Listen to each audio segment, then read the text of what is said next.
This broadcast is under the direction and is copywritten by Champion Sports Radio. Any rebroadcast, retransmission, or use of the audio stream, and any and all other use of the accounts of this broadcast without the direct written consent and permission of Champion Sports Radio is strictly prohibited. All rights are reserved by Champion Sports Radio and ChampionSportsRadio.com. This is a presentation of Champion Sports Radio, your home for championship broadcasts.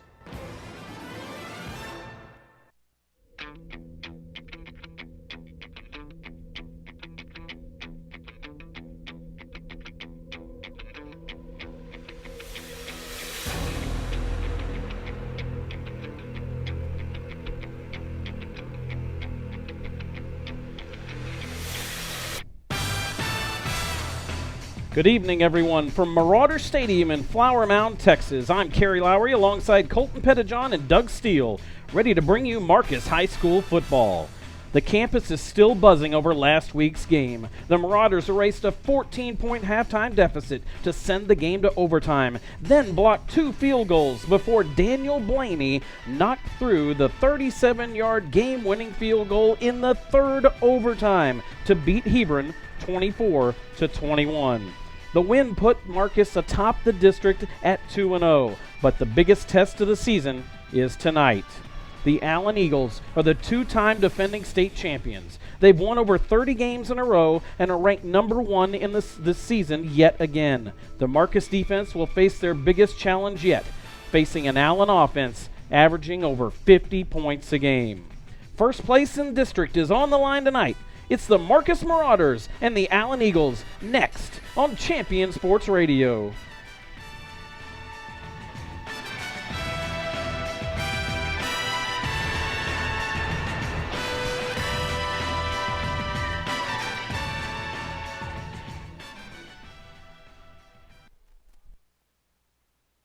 Broadcasting, a sports TV broadcasting and marketing company. In Command Broadcasting provides a wide array of turnkey video production and streaming services. In Command services include filming of sporting events, season highlights, school graduations, corporate infomercials, and documentaries. In Command streams your sporting event or company function over the internet live or on demand.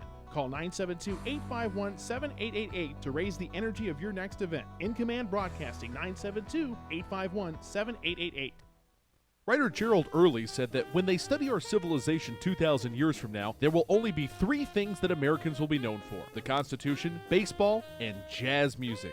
GDYO's Jazz Institute provides young musicians in North Texas the opportunity to learn what it means to be a jazz musician through weekly technique classes and combo rehearsals with professional jazz musicians. From the first note to the final round of applause, GDYO Jazz Institute concerts will amaze and delight both hardcore jazz cats and new fans alike. Learn more about the truly original American art form through the GDYO Jazz Institute online at gdyo.org/jazz.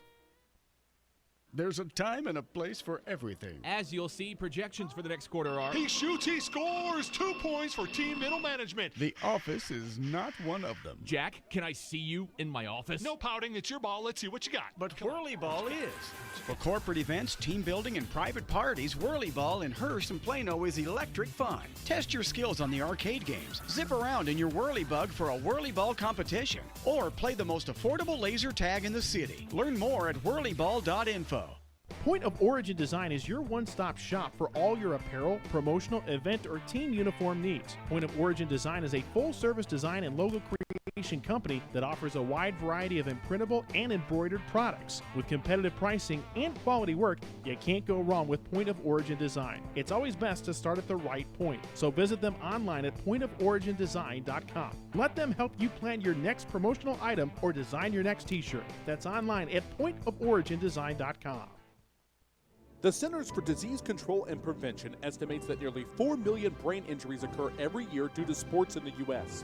They also estimate that 70% of concussions go unreported. Not identifying concussions early can be devastating, especially if the athlete continues to play with symptoms. Catching hard hits fast is critical, and that's why you need the Shockbox Helmet Impact Sensor. The Shockbox is a small sensor that easily attaches to most football, lacrosse, and hockey helmets and instantly sends a signal to a smartphone on the sidelines when the player has taken a hard hit that puts them at higher risk for injury. The free app receives data from the sensor, displays information about the impact, and even walks the user through a concussion assessment. The app also logs symptom and impact data for future medical use. Visit ShopboxDFW.com to learn more about the Shockbox Impact Alert Sensor and determine if it is the right option for your child. Be warned instantly when a player has experienced a head impact that could result in a concussion. Visit ShockboxDFW.com today. ShockboxDFW.com.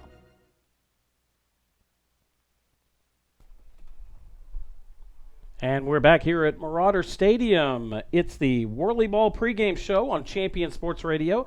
I'm Kerry Lowry, Colton Pettijohn here, along with Doug Steele. We'll have our stats and scores and weather and all of that all throughout the game, and we are about 24 minutes away from the opening kickoff between the only two 2-0 teams in District 6-6A. And we're going to talk a little bit about the Allen Eagles, and then we're going to talk to Coach Tom Westerberg, and then talk to Coach Jerry Stanford, a packed Whirly Ball pregame show. Colton Pettijohn, what did you find out about the Allen Eagles this week? Well, first of all, the Allen offense is extremely balanced. We all know that they have this amazing quarterback in Murray, but they balance it with the runs. Last week they had 27 runs and 33 passing plays, only 2 punts. Very efficient. If there's any weakness, and that's if there's any weakness for Allen, it's that the last 2 weeks they have fumbled 3 times, only given up 1 fumble, and they combine for 19 penalties and 172 yards over the last 2 weeks. So one area in which Marcus can hopefully take advantage of is if they continue to rack up those penalties, maybe Marcus can convert on some of those opportunities. The Allen Eagles have had an unbelievable schedule so far this season. They opened up against the defending 4A state champion Geyer out of Denton, defeated them. Then the state champ out of South Carolina came into town. Allen had 9.7 yards every offensive snap against them, beat them handily. Then they played number 25 in the state, Boyd out of McKinney, in their first district game.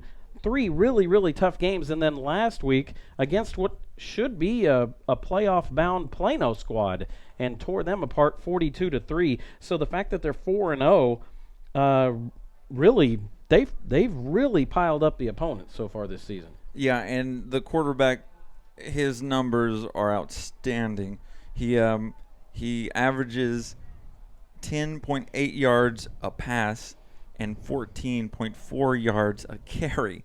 He has 12 touchdowns by throwing the ball, only 1 interception, and 11 rushing touchdowns. This guy is incredible. His speed is outstanding. He's only 5'10", but who cares? This guy can go nuts, and I wouldn't be surprised if he does again tonight. They do feature, that is Kyler Murray that you're talking about. He's the number 1 passer in the area, and he also has, as you would expect if he's thrown that much, he has the number 2 receiver in his arsenal, and that's Jalen Guyton, and he's already committed on a D1 scholarship, isn't he? Yep, Kyler Murray is a 5-star quarterback, and he's committed to A&M, but his wide receiver is also committed, or he's a 4-star recruit, and he's committed to Notre Dame. I mean, they are on offense, they are stacked with players that are committed to D1 schools. So, as well as the offensive line, Bobby Evans is committed to. He's the outside, or he's the tackle. I think is he left or right? I think he's the left tackle. Left tackle, and he's committed to OU. He's also a 4-star. So that entire line, that entire offense is just star-studded. It'll be very hard to stop them, and don't ignore the defense as well. Last week, the defense only gave up 150 total yards, only 2.8 2.8 yards a carry, and they made them punt the ball 8 times. So just look out for the defense as well. I know we're going to be paying attention to the offense all night, but the defense is pretty stout as well. Allen is ranked number 1 out of 244 schools in the state of Texas and number 2 in the country. I'll go ahead and take them over whoever is ranked number 1 right now. But tonight, they are the problem for the Marcus Marauders. Marcus comes in 3-1, and it's Allen could get tested a little bit. This is one of the better defenses that they'll play this season. Yeah, and there's a couple of keys to maybe to Marcus having success in this game. First, attack quick.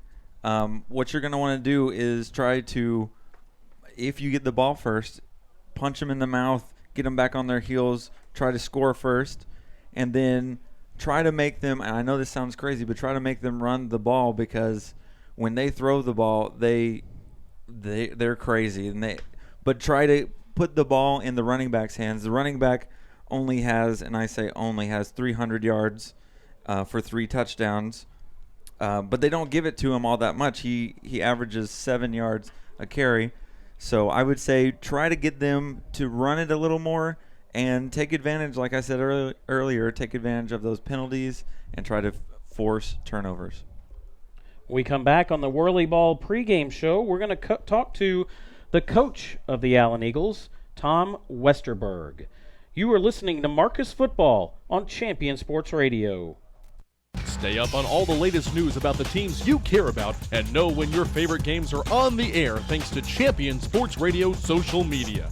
Either follow @Champion Sports on Twitter or like our Facebook page at facebook.com/Champion Sports Radio, and you will know what time your game starts, who was named Player of the Week, or what your school's alumni are doing in college. That's on Twitter @Champion Sports and facebook.com/Champion Sports Radio, your home for championship social media. Shell experts here to talk about the protective shield you see at Shell stations all over the country. Featuring us. It's there to remind you that no other gasoline protects your engine better than Shell nitrogen-enriched gasolines. Now with 20% more cleaning agents than before. Performance-robbing gunk doesn't stand a chance because your intake valves and fuel injectors are protected. Actively shielded. Hence the big protective shield here. So try Shell nitrogen-enriched gasolines today. No other gasoline protects your engine better. For quality auto service and repair, see the folks at Flat Shell on Preston Road at I-635. Are you tired of only spending time as a family huddled around the TV? Would you like to enjoy some culture with your loved ones without breaking the bank? Then let me introduce you to the Greater Dallas Youth Orchestra. The GDYO provides music education and performance opportunities for musically talented youth, but this is no kids' concert. The GDYO comprises 7 different ensembles made up of over 425 talented musicians ages 8 to 18, representing more than 50 communities in North Texas. You won't believe how amazing these ensembles sound until you hear it for yourself. So join them for one of their concerts at the Meyerson Symphony Center or Dallas City Performance Hall. For more information on how to make a donation, as well as a listing of upcoming GDYO concerts, visit gdyo.org. And if you know a talented young musician interested in an unbelievable experience, auditions take place in the spring. Connect with the Greater Dallas Youth Orchestra on Facebook, Twitter, LinkedIn, and at gdyo.org. Are you looking for a way to promote your business or increase exposure? Do you just need more people to know that you're there?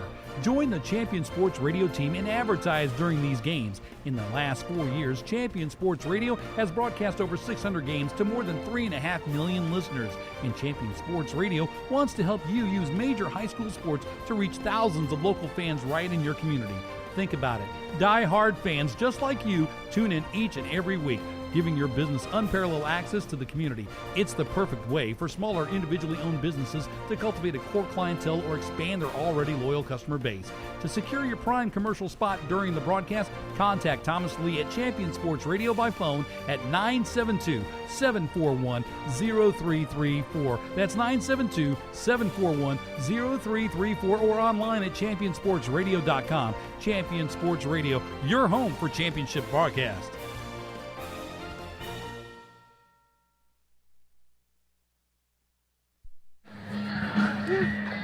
This is Kerry Lowry down on the field before tonight's game between the Marcus Marauders and the Allen Eagles on Champion Sports Radio. We're with Coach Tom Westerberg, the longtime coach of the three-time state champion Allen Eagles. And Coach, you have pretty young defense this year, and how do you feel they've come along so far? I've done pretty well. First two games was really trying to see what we can do, and we didn't play very well. And then made a few adjustments going into the third game and played a whole lot better against Boyd. And then I think we held Plano to about 175 yards last week. So they're getting better every week, which is a good thing to see. Now you seem to be able to crank out really good offense every single year, but tell me about the role of the offensive line. You got 3 Division I commitments on the offensive line. I don't know that any other team can really claim that, and they have to just power this offense. They do. Our whole program and our offense from every year has gone through our offensive line, and Coach Carter does an awesome job of getting those guys ready to play. And it's just been a deal where we've had some good players, and then this last couple of years we've had some guys that are 6'4", 6'5", which is what all the D1 guys look at, and so we've had some pretty good prospects. But some of our best lines have only been about 6'2", probably about 260, 250. So it's just Coach Carter does a great job putting them together. So 2 years ago tonight, it's actually 2 years ago tomorrow night, Week 5, 2012 is the last time you and I talked on the field. Okay. And you played against Coppell, and you switched quarterbacks back and forth that night, and you ended up going with Kyler in the second half, and he has started ever since. How's that going?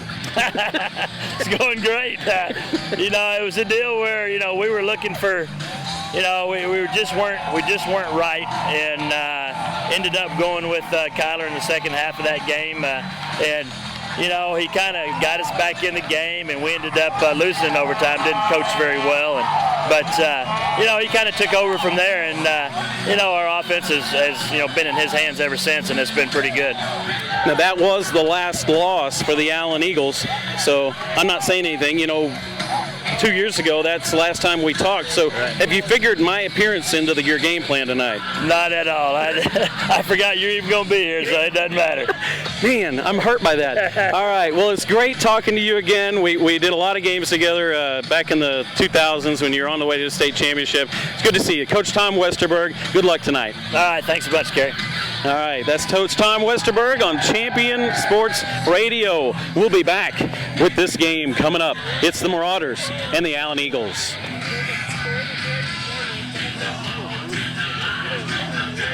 "2,000 years from now, there will only be 3 things that Americans will be known for: the Constitution, baseball, and jazz music. GDYO's Jazz Institute provides young musicians in North Texas the opportunity to learn what it means to be a jazz musician through weekly technique classes and combo rehearsals with professional jazz musicians. From the first note to the final round of applause, GDYO Jazz Institute concerts will amaze and delight both hardcore jazz cats and new fans alike. Learn more about the truly original American art form through the GDYO Jazz Institute, online at gdyo.org/jazz. There's a time and a place for everything. As you'll see, projections for the next quarter are... He shoots, he scores! 2 points for team middle management. The office is not one of them. Jack, can I see you in my office? No pouting, it's your ball. Let's see what you got. But Whirly Ball is.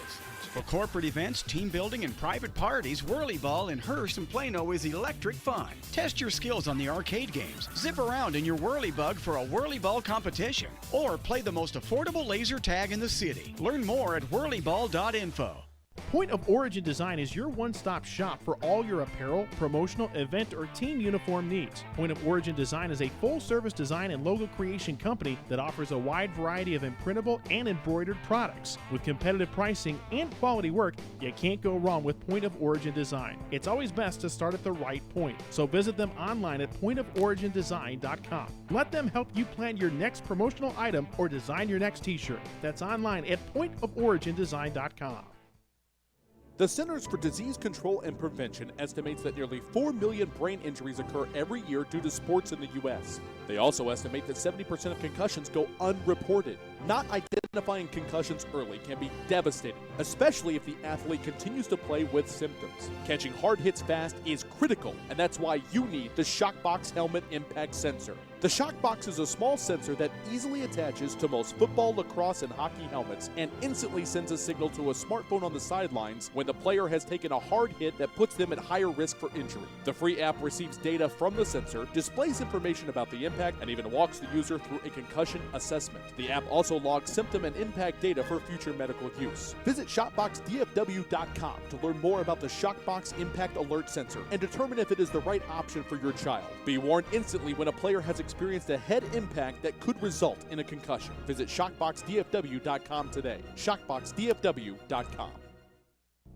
In Command Broadcasting, a sports TV broadcasting and marketing company. In Command Broadcasting provides a wide array of turnkey video production and streaming services. In Command services include filming of sporting events, season highlights, school graduations, corporate infomercials, and documentaries. In Command streams your sporting event or company function over the internet live or on demand. Call 972-851-7888 to raise the energy of your next event. In Command Broadcasting, 972-851-7888.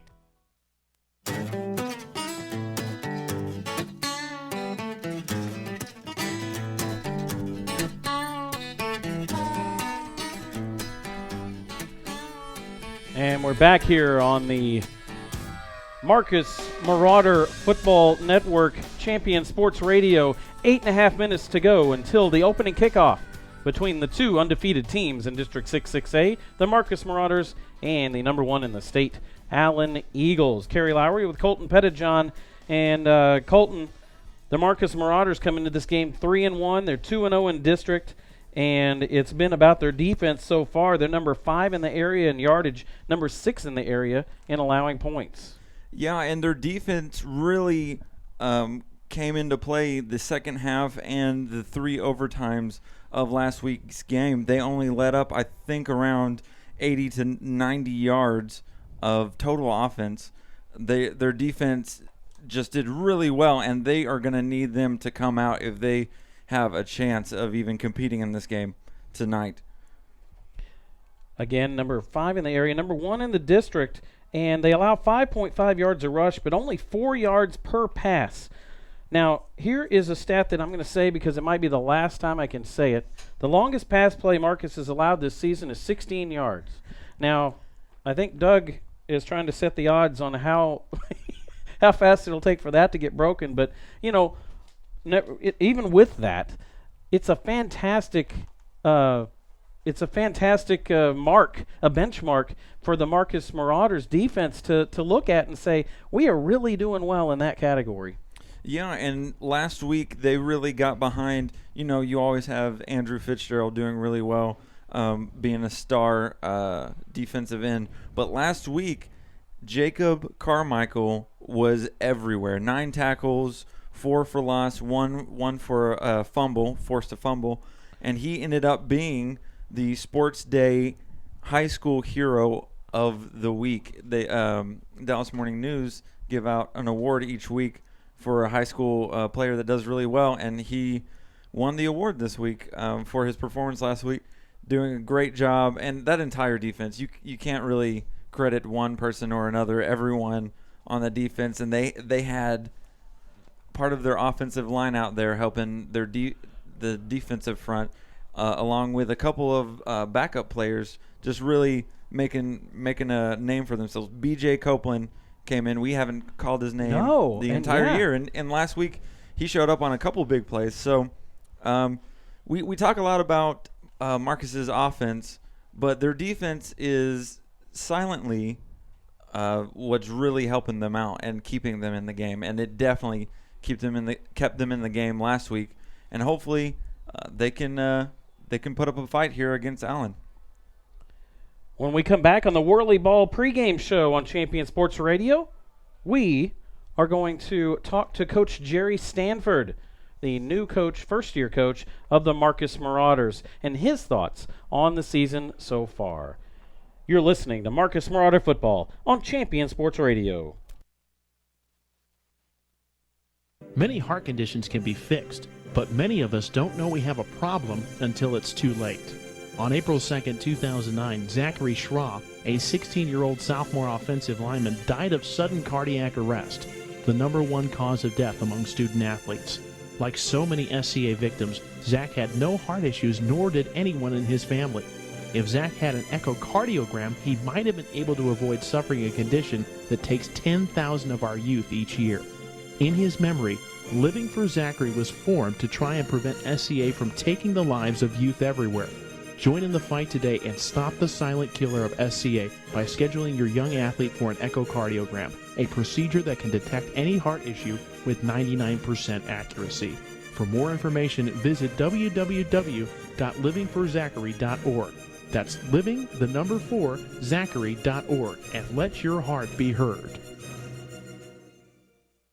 This broadcast is under the direction and is copywritten by Champion Sports Radio. Any rebroadcast, retransmission, or use of the audio stream, and any and all other use of the accounts of this broadcast without the direct written consent and permission of Champion Sports Radio is strictly prohibited. All rights are reserved by Champion Sports Radio and ChampionSportsRadio.com.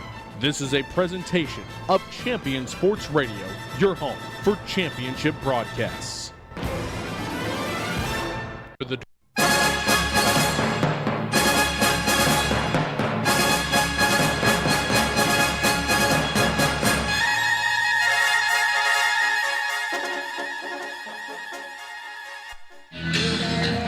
This is Kerry Lowry down on the field before tonight's game between the Marcus Marauders and the Allen Eagles on Champion Sports Radio. We are with Marcus coach Jerry Stanford. Coach Stanford, great start to the season so far. Congratulations. Thank you. I appreciate it. Kids done a great job.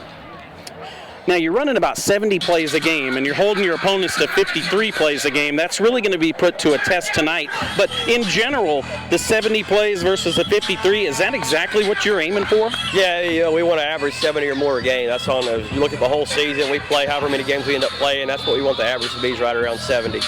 And so the kids have done a great job picking up the new offense, playing at a fast pace, and it's paid its dividends. You know, when you got to play a long game the way we did last week in triple overtime, the conditioning that we go through and practicing that many plays and repping that many plays pays off in situations like that.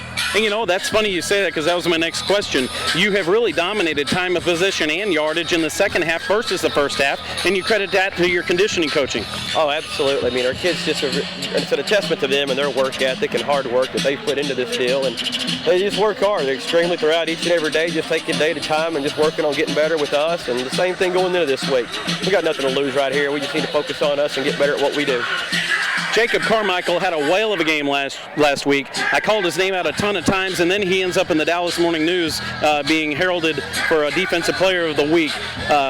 He's been a leader on your defense for sure. Absolutely, no doubt. Our defense has really carried us, and Jacob being one of the leaders of that defense has just really carried us. We're getting to this point, and they made the 4th and 1 stop. Him and Cade Irwin and Jacob were in on that tackle together right there at the goal line, along with one of our other safeties. Just did a phenomenal job right there and just wanting it. Stopping them for a 3-inch stop right there. It was critical, and they just done a heck of a job contributing to our defense so far. Now, you did some interesting coaching last week. You were taking some guys on the offensive and defensive line and kind of running them both ways. Is that something you're going to continue, or was it because of the long game? We just felt like going into that game, they were a very run-heavy team, and we needed a little bit more beef in the middle, and just to stay fresh. We don't have a lot of depth in some places, and we needed the best guys on the field. We thought those guys could contribute, and they did. They made some critical stops. Being in the game, blocking a couple of field goals there at the end, it was very helpful. All right, good luck tonight against the Allen Eagles, Coach. Coach Jerry Stanford, thank you very much. I appreciate it. Thanks. Have a good night.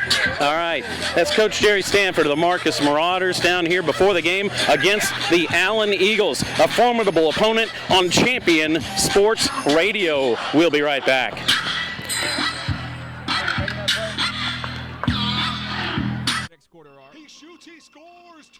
For team middle management. The office is not one of them. Jack, can I see you in my office? No pouting. It's your ball. Let's see what you got. But Whirly Ball is. For corporate events, team building, and private parties, Whirly Ball in Hearst and Plano is electric fun. Test your skills on the arcade games. Zip around in your Whirly Bug for a Whirly Ball competition. Or play the most affordable laser tag in the city. Learn more at whirlyball.info.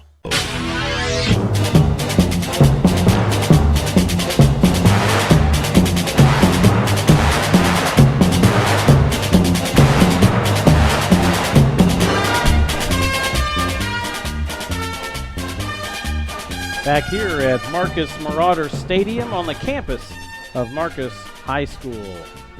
84 degrees, mostly cloudy skies with virtually no wind, 5 miles an hour out of the east. And we are going to take a moment here for the national anthem here on the field. Allen Eagles and the Marcus Marauders coming up in just a moment.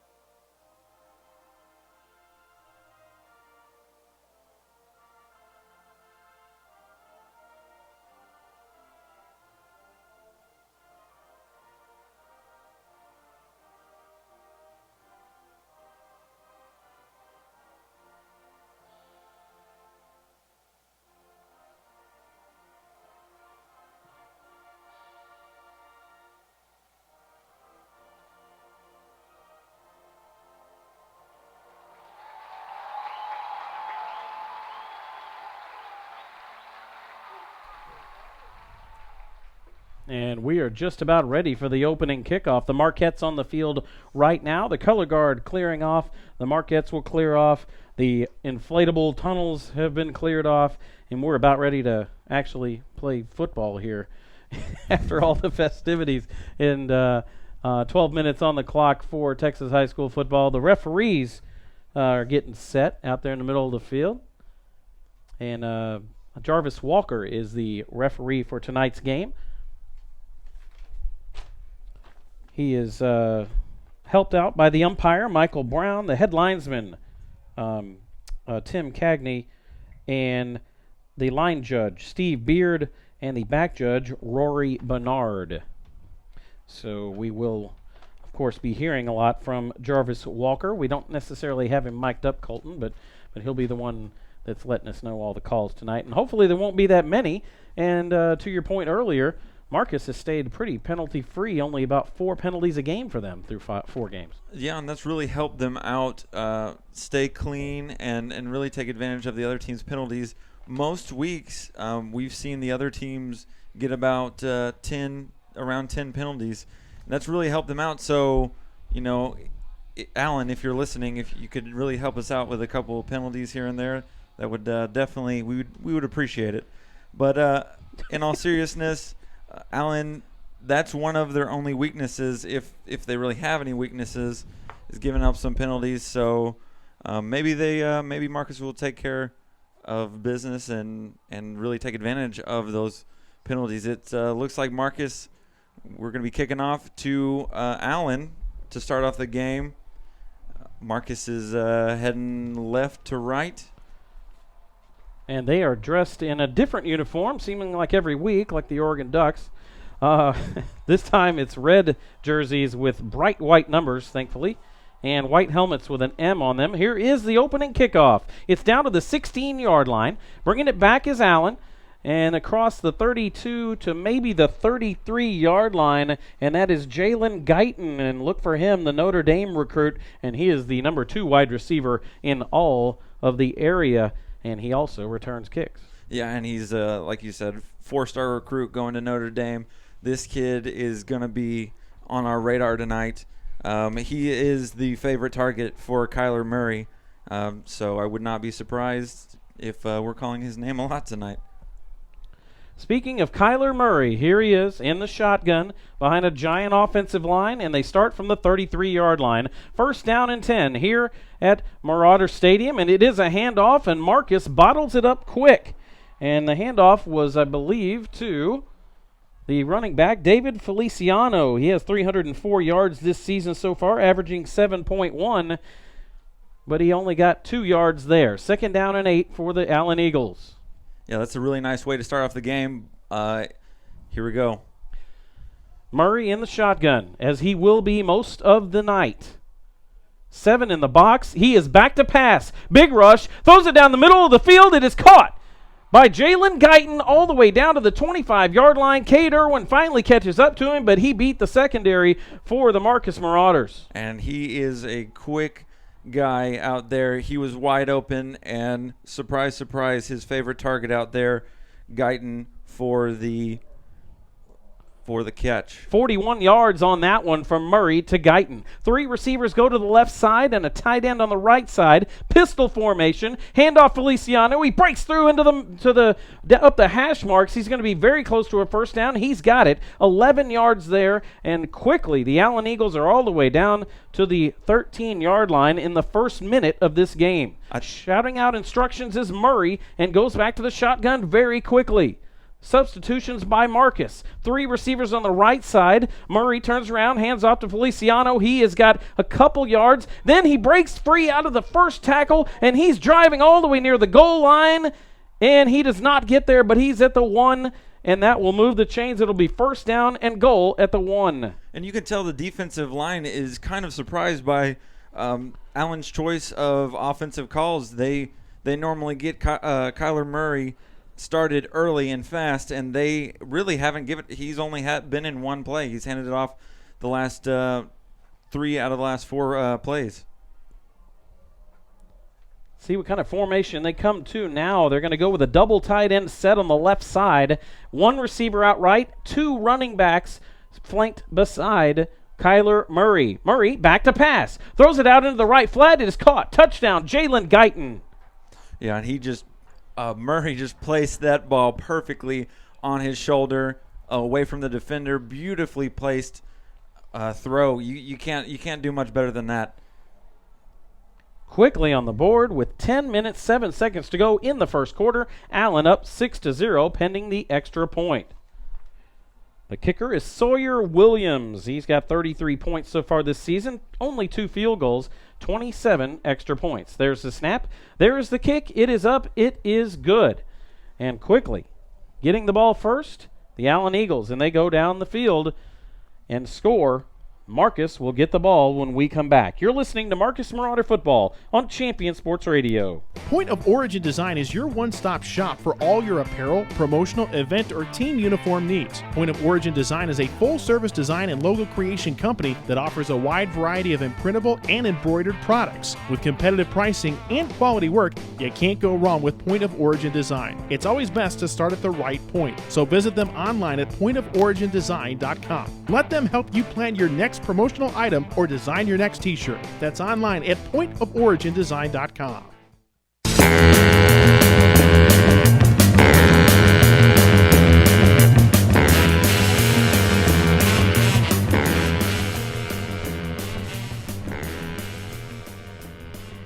Champion Sports Radio has Marcus against Allen tonight, the 2 undefeated teams in district. Plano West also undefeated. They are 1-0. These 2 teams 2-0, fighting for first place in district tonight. 10 minutes, 7 seconds to go in the first quarter. Allen, up on their opening possession, goes down the field and scores 7. They're up 7-0 on a pass from Kyler Murray, his 13th touchdown pass of the season, and he throws it to Jalen Guyton, his favorite receiver. Here's the kickoff, high and deep and returnable. But no, going to sit on it in the end zone, and that will bring it out to the 25-yard line. Probably a pretty smart choice there by Alex Albright. Yeah, and that's, like you said, a smart decision. Gives yourself a nice, decent field position. And, you've got to know that the Marcus offense really wants to show up here tonight. They really want to show that, hey, it's not just Allen out there. We've got a decent offense as well. We got a nice offense as well. And so I look forward to this being a high-flying game on both ends. From the shotgun is the quarterback, Andrew Parrish. He's going to hand it off to C.J. Respis on the opening play, and the bowling ball type running back gets 5 yards on first down. They're out to the 30-yard line, second down 5. Yeah, we didn't see C.J. Respis most of the entire game last week. I'm not really sure what that was for, but they got him started off early, and it'll be interesting how they use him, Hopkins, and Jared Mack all throughout the night. 7-0 score. This is Marcus's first possession of the game. Michael Davis, the junior wide receiver, goes out wide to the left side of the formation. Shotgun with 2 running backs, and there is a handoff and a first down for the Marcus Marauders. Right up the middle goes Nate Hopkins. Hopkins with a career game last week, and he looks to build on it tonight. Right there, 8 yards. And Hopkins ran straight up the middle with ease. It looks like he wasn't being touched by anyone until he got to the first down. Great run by Hopkins. And this is the way that you want to start the game. Start with what you know, and you know the run, and you're good at the run. So continue with the run, and they've been successful so far with these first 2 plays. Watch for Marcus to try to run as many plays as possible, but right now they might use the play clock just a little bit. Play action. Going deep, and it's a pass out to the left side, and it's going to be incomplete. Kind of threw it to the back shoulder of Michael Davis. Andrew Parrish did on single coverage, and it falls incomplete. It'll be 2nd and 10. And that wasn't a terrible throw at all. That was actually a pretty good throw to his outside shoulder. Stay away from the defender. It just looked like the receiver Davis just kind of fell on that one. It may have been a little out of reach, but not a terribly thrown ball. And if I was the quarterback, don't be scared to throw the ball. That was a good job, and try to stick with that when you throw it. Don't be scared to throw a pick. Quickly with a snap in the shotgun, handoff C.J. Respis. Respis kind of twists forward. He's going to get a magical 4 yards there after it looks like he was only going to get 1. They're outside to their own 42-yard line, and here's the big first 3rd down of the game for either side. And I wouldn't be surprised if we see another run play. They've been successful with that. Might be a little nerve-wracking to throw against this pretty good Allen defense. Parrish shouts out instructions, now stops. Everybody looks to the sideline for the play. Play clock down to 12 seconds. Parrish goes back up, gets the play. Again, 3rd down and 6. Nate Hopkins stands to his right. He's got 2 receivers out to the right side. It's a blitz. He's flushed out of the pocket. He gets out to the right side. He's got some room. Can he throw it? He does throw it the last second. Alex Albright jumps high for it, cannot come down with it, and it's out of bounds, incomplete. And it will probably be a punting situation for the Marcus Marauders. Yeah, and I think Parrish was just trying to throw that ball out of bounds. He almost threw it to Alex Albright. I think Alex Albright was probably out of bounds as well. That was a smart decision right there. Just throw it away. Don't push yourself back any further, and just punt the ball away and recover and come into your next drive with a nice job of starting off the game offensively. Standing at his own 28-yard line is one of the heroes from last week, Daniel Blaney. He is the punter, averaging 32.8 yards per kick. This one is nice and high and causes the return man to call a fair catch. That's Kerry Hall for the Allen Eagles, and therefore Allen will take over at their own 28-yard line. A nice punt by Daniel Blaney as they play field position ball a little bit. And like we said before, it was kind of interesting the way that Allen's offense started the game. They normally give the ball to Kyler Murray and let him do whatever, run the ball, throw the ball. But he handed off to his running back 3 times during that drive. Here's Murray with his fluorescent yellow-green highlighter shoes on. And here is his first pass across the middle and a catch and run for a first down and a hard hit at the end of it. But getting all the way down is Kerry Hall for a first down out to their own 43-yard line, and they set up quickly again. 2 receivers to the right, 2 to the left. Murray shotgun, only 5 offensive linemen. Handoff, loss on the play. They read that one and bottled up Feliciano right away.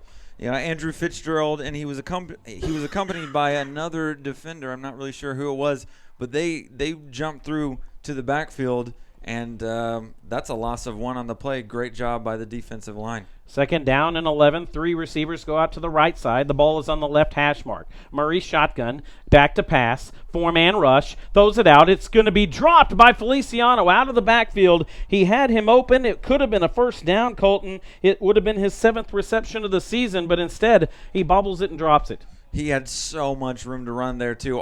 If he caught the ball, he was easily getting the first down.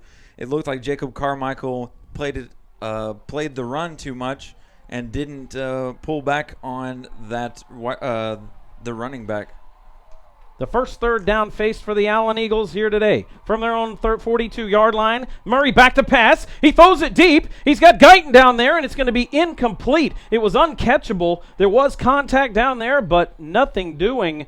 It was way over the receiver's head, Jalen Guyton, and the punting unit. Yes, that's right. The punting unit comes on for the Allen Eagles. Only 2 punts last week. Yeah, and that ball, like you said, was way overthrown, and it probably had a lot to do with Andrew Fitzgerald was all in the face of Kyler Murray. I'm kind of surprised that he didn't tuck the ball in and run for it.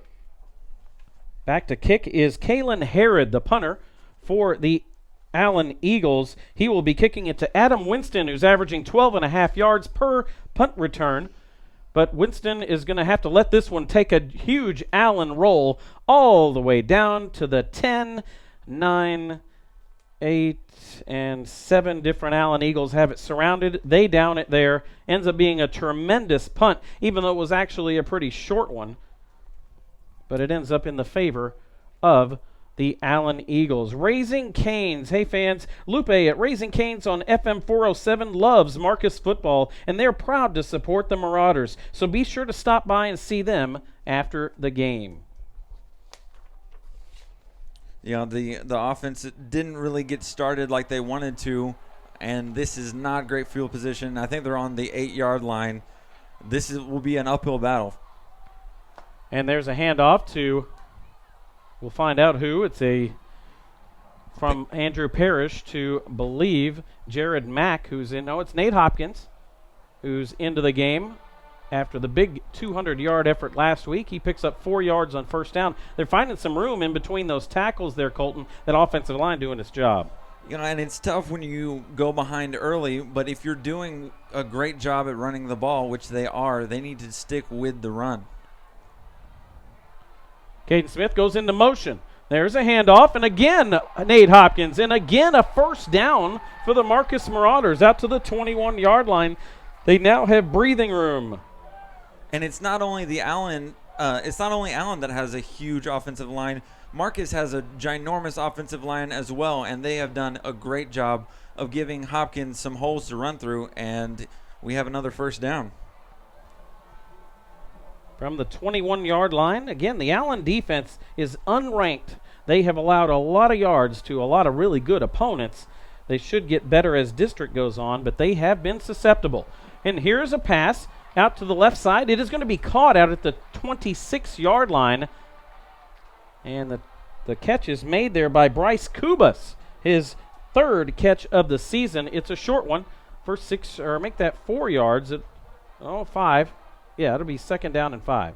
And that was a very risky throw. He was feeling pressure from everywhere, and the cornerback was all draped on the receiver. Very risky throw, only for a gain of about 5. It was Anthony Taylor on the coverage over there, and he has Bryce Kubas again one-on-one. Caden Smith again in motion. There's a handoff. They run behind him, and C.J. Respus breaks it up between the hash marks. First down and more out to the 38-yard line. That'll move the chains for the Marcus Marauders, their third first down of the game. And it's honestly no surprise that Marcus is having success with the run. They've had success all season with the run. C.J. Respus, like you said, the little bowling ball, little guy, it's hard to keep an eye on him, just scurries straight through to get the first down. I wouldn't be surprised if we see several more running plays in a row. Through 3 games, he was the leading rusher for the Marcus Marauders, and he has matched Nate Hopkins' 3 rushes for 21 yards tonight. Nice little duo going there. Parrish looks to hand it off and didn't have anybody to hand it to. Looked like a broken play. Parrish tucks it, runs for 2 yards on his own, makes something out of nothing. It'll be second down, and we'll call it 7. They give him 3 yards. Yeah, and for a busted play, he did a beautiful job of not panicking, just tucking the ball under, and a nice 3-yard gain there. Caden Smith goes into motion. Now he's out in the slot on the left side. There's the snap, and there's a throw out to Caden Smith. He's got it. First down as he cuts it inside. It takes 2 or 3 tacklers to bring him down, and he's at midfield, and that'll move the chains for the Marcus Marauders one more time. And he just threw the defender down like a little rag doll. I mean, he's huge. Caden Smith is a big guy, and I think the defenders are probably only about 5'10" over there, and he just pushes them to the ground, spins forward to get the first down. 3 minutes and 30 seconds to go in the first quarter. Allen leading 7-0. Marcus with the ball for the second time after stopping Allen. Here's a handoff, and it's going to be up the middle for Nate Hopkins, and they move the pile. The Marcus offensive line doing a job keeping the Allen offense off the field and still moving the ball. Yeah, and it looks like Marcus found a weakness for Allen, and they are really taking advantage of it, just running it straight up the middle. Like I said before, that offensive line is just making holes, and these running backs are very good running backs. They can make you pay if you don't catch them in the backfield. Three-headed running backs for the Marcus Marauders all season. Now Parrish goes under center. He's going to turn around, hand it off to Hopkins. Oh, he's hit right at the line of scrimmage and dropped immediately. The blockers were already downfield, Colton, but Hopkins never got there. It'll be 3rd down and 5. Yeah, that's the first play that we've seen. That's the first run play that we've seen that hasn't been successful. And they're still in really good range to get a first down here. It's 3rd down and 5. Controlling the clock as they try to do. 2 minutes, 15 seconds to go, first quarter. Pitch back to Hopkins. He's got room over the left side, or the right side. He busts through, and he's across the 35-yard line. Inside it, move the chains for the Marcus Marauders. A big 3rd down conversion on their second drive. And the one beautiful thing about Nate Hopkins, we said this time and time again, you are not going to bring him down with the first hit, and it will probably take you a couple guys to bring him down. And that's what happened there. They hit him, and he still got a couple extra yards before the rest of the defense got there to take him down. The most important part of this is not only they moving the ball, but Kyler Murray and his fluorescent shoes are on the sideline right now. 1 minute, 45 seconds to go in the first quarter. Parrish, handoff, Hopkins, hit at the line, but surges forward. Again, the offensive line doing its job. It's going to be 4 yards for Hopkins there, but he got hit at the first. Right at the line. And like you said, you're keeping the Allen offense off the field. You're taking up plenty of time. You're almost to the second quarter. If you score here, if you even get a field goal or a touchdown, you are right in this game. And the Marcus offense has done just a great job. They normally start off the game pretty slow. They can't get going until almost the second half, but they're doing a great job right here. Snap back, Parrish, back to pass. 5-man rush. He's looking deep. He's got Kubas in the end zone. Incomplete. Oh, and the defender was grabbing his jersey. I don't think it was enough to call pass interference. The ball was just a little overthrown, and but Bryce Kubas definitely outran his defender on that play. He does have the speed at receiver. He has a big 63-yard touchdown pass to his credit this season so far. He is the deep threat, and they might stretch the offense a little bit by doing that right there. Yeah, 54 seconds to go in the opening quarter. 3rd down and 6 for the Marcus Marauders. They are 1 for 2 on 3rd down, and this one's going to be another first down as Hopkins breaks it up the sideline. He's all the way down near the 10-yard line. Move the chains for the Marcus Marauders. Yeah, he found a crease on the right side. It looked like he almost had a touchdown there. He got tripped up by the shoelaces. An amazing first down and way to keep the drive alive. 40 seconds, clock running, first quarter. Allen has had the ball twice. They score on a very quick touchdown on a drive of 67 yards. The second time, they go 3 and out. Marcus has had the ball the rest of the time. Alex Albright out to the left side. Massive movement on the offensive line, and we might have our first penalty of the game. No, we're going to have our first timeout of the game, and it's called by the Marcus Marauders. 21 seconds to go in the first quarter. It's Allen 7, Marcus 0, but Marcus driving on Champion Sports Radio. In Command Broadcasting, a sports TV broadcasting and marketing company. In Command Broadcasting provides a wide array of turnkey video production and streaming services. In Command services include filming of sporting events, season highlights, school graduations, corporate infomercials, and documentaries. In Command streams your sporting event or company function over the internet live or on demand. Call 972-851-7888 to raise the energy of your next event. In Command Broadcasting, 972-851-7888.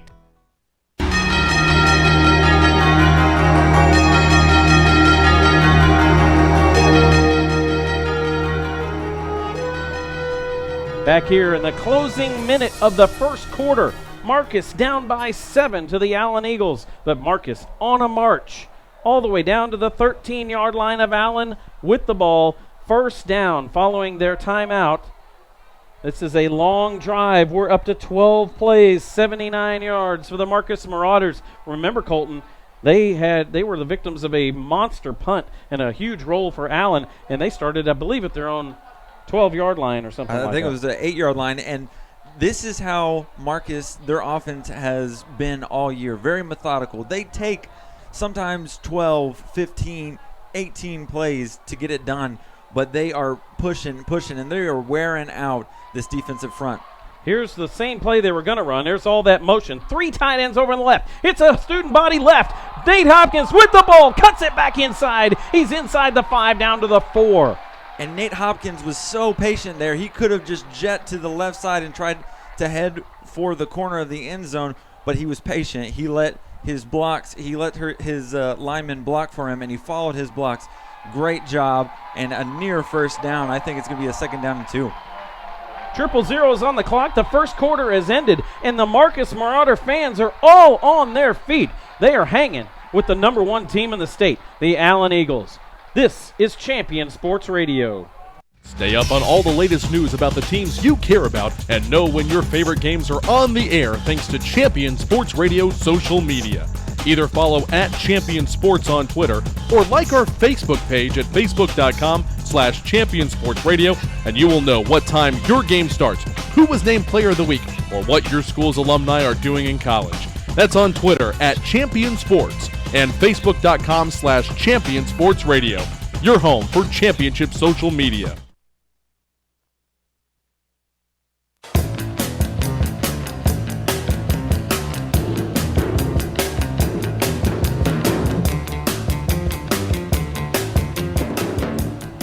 And we are back here at Marauder Stadium.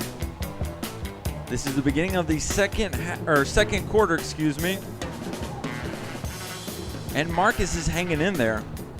They're continuing on a 80-something yard drive. 87 yards so far on 13 plays. And they are just moving methodically, slowly, and they're pushing their way down the field. It's 2nd and 2 to begin the second quarter. I think Doug just told us, 6 minutes, 48 seconds? 6 minutes, 48 seconds so far in this drive. If you want to beat the Allen Eagles, this is exactly the formula that you would use, but you have to punch it in now. Alex Albright to the left side. Parrish in a shotgun with a double tight end set. He's going to hand it off to Hopkins. Hopkins going toward the end zone. He's going to be knocked down at the 1-yard line. And just short. All he had to do is lay forward, but the defender, number 31, I think that's James Tupou, just stops him right at the 1-yard line, but that will give him enough to give him a first down. First down and goal at the 1. Out to the right side of the formation goes Alex Albright in the slot. Bryce Kubas is way out right. Here's the pitch to Nate Hopkins. Into the end zone. Touchdown. Marcus Marauders. And this is the exact way that you have to play this game. You have to play it slow. You have to run the ball and keep the Allen offense off the field. This game, pending the extra point, is almost tied up right here. The special teams unit comes onto the field, featuring Daniel Blaney. You could call him the MVP of the last game, winning the kick to win the game in overtime. 37-yard field goal to win it. Here's the extra point to tie it. It's up, it's good. The Marcus Marauders are dead even with the Allen Eagles with 11:33 to go in the first half. We'll be right back on Champion Sports Radio. Writer Gerald Early said that when they study our civilization 2,000 years from now, there will only be 3 things that Americans will be known for: the Constitution, baseball, and jazz music. GDYO's Jazz Institute provides young musicians in North Texas the opportunity to learn what it means to be a jazz musician through weekly technique classes and combo rehearsals with professional jazz musicians. From the first note to the final round of applause, GDYO Jazz Institute concerts will amaze and delight both hardcore hardcore jazz cats and new fans alike. Learn more about the truly original American art form through the GDYO Jazz Institute. Online at gdyo.org/jazz.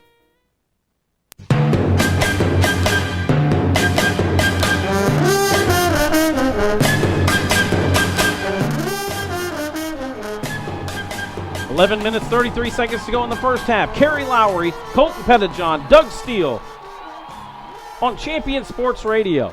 It's the Marcus Marauders 7, the Allen Eagles 7, and Daniel Blaney gets ready to kick off to the Allen Eagles. And this crowd is into it. They believe, you can feel it in the air, they believe that they're still in this. They can still win this game. From the 40-yard line, Blaney will put his foot into it. The return men are at the 10, and he goes to kick it deep, and he does. Down to the 5-yard line, that's where Guyton will take it. He brings it out. He's in jail. He's going to be dropped at the 22-yard line. That is not Guyton on that return. That's Jalen Jones, the free safety, who is a junior, who's returning kicks as well. And here comes the Allen Eagle offense, again, that averages 53 points a game, but they've only had the ball twice so far in this one. Yeah, and right now you push them back to a decent position. If you're the defense, they're on the 23-yard line. You're going to make them work for it here. And it looks like Kyler Murray is ready to get back at it.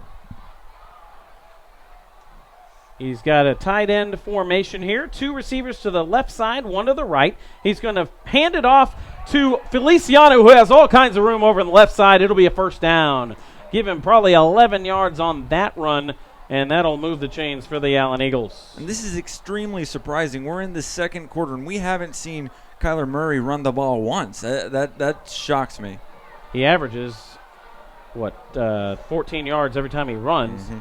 And you're right, we haven't seen it yet. Back to pass, Kyler Murray. Looking deep, throwing deep. He's got Guyton down the middle of the field. It's incomplete. No flag. Guyton really, that's on him. I think it went through his arms. He threw it perfectly to Guyton. It just, like you said, went straight through his arms. The defender, I think that's Cameron Humpher, did a good job on him, but there's nothing he could do about that. That ball was perfectly thrown, and that's on Guyton. He should have caught that ball. 2nd down and 10 from their own 34-yard line.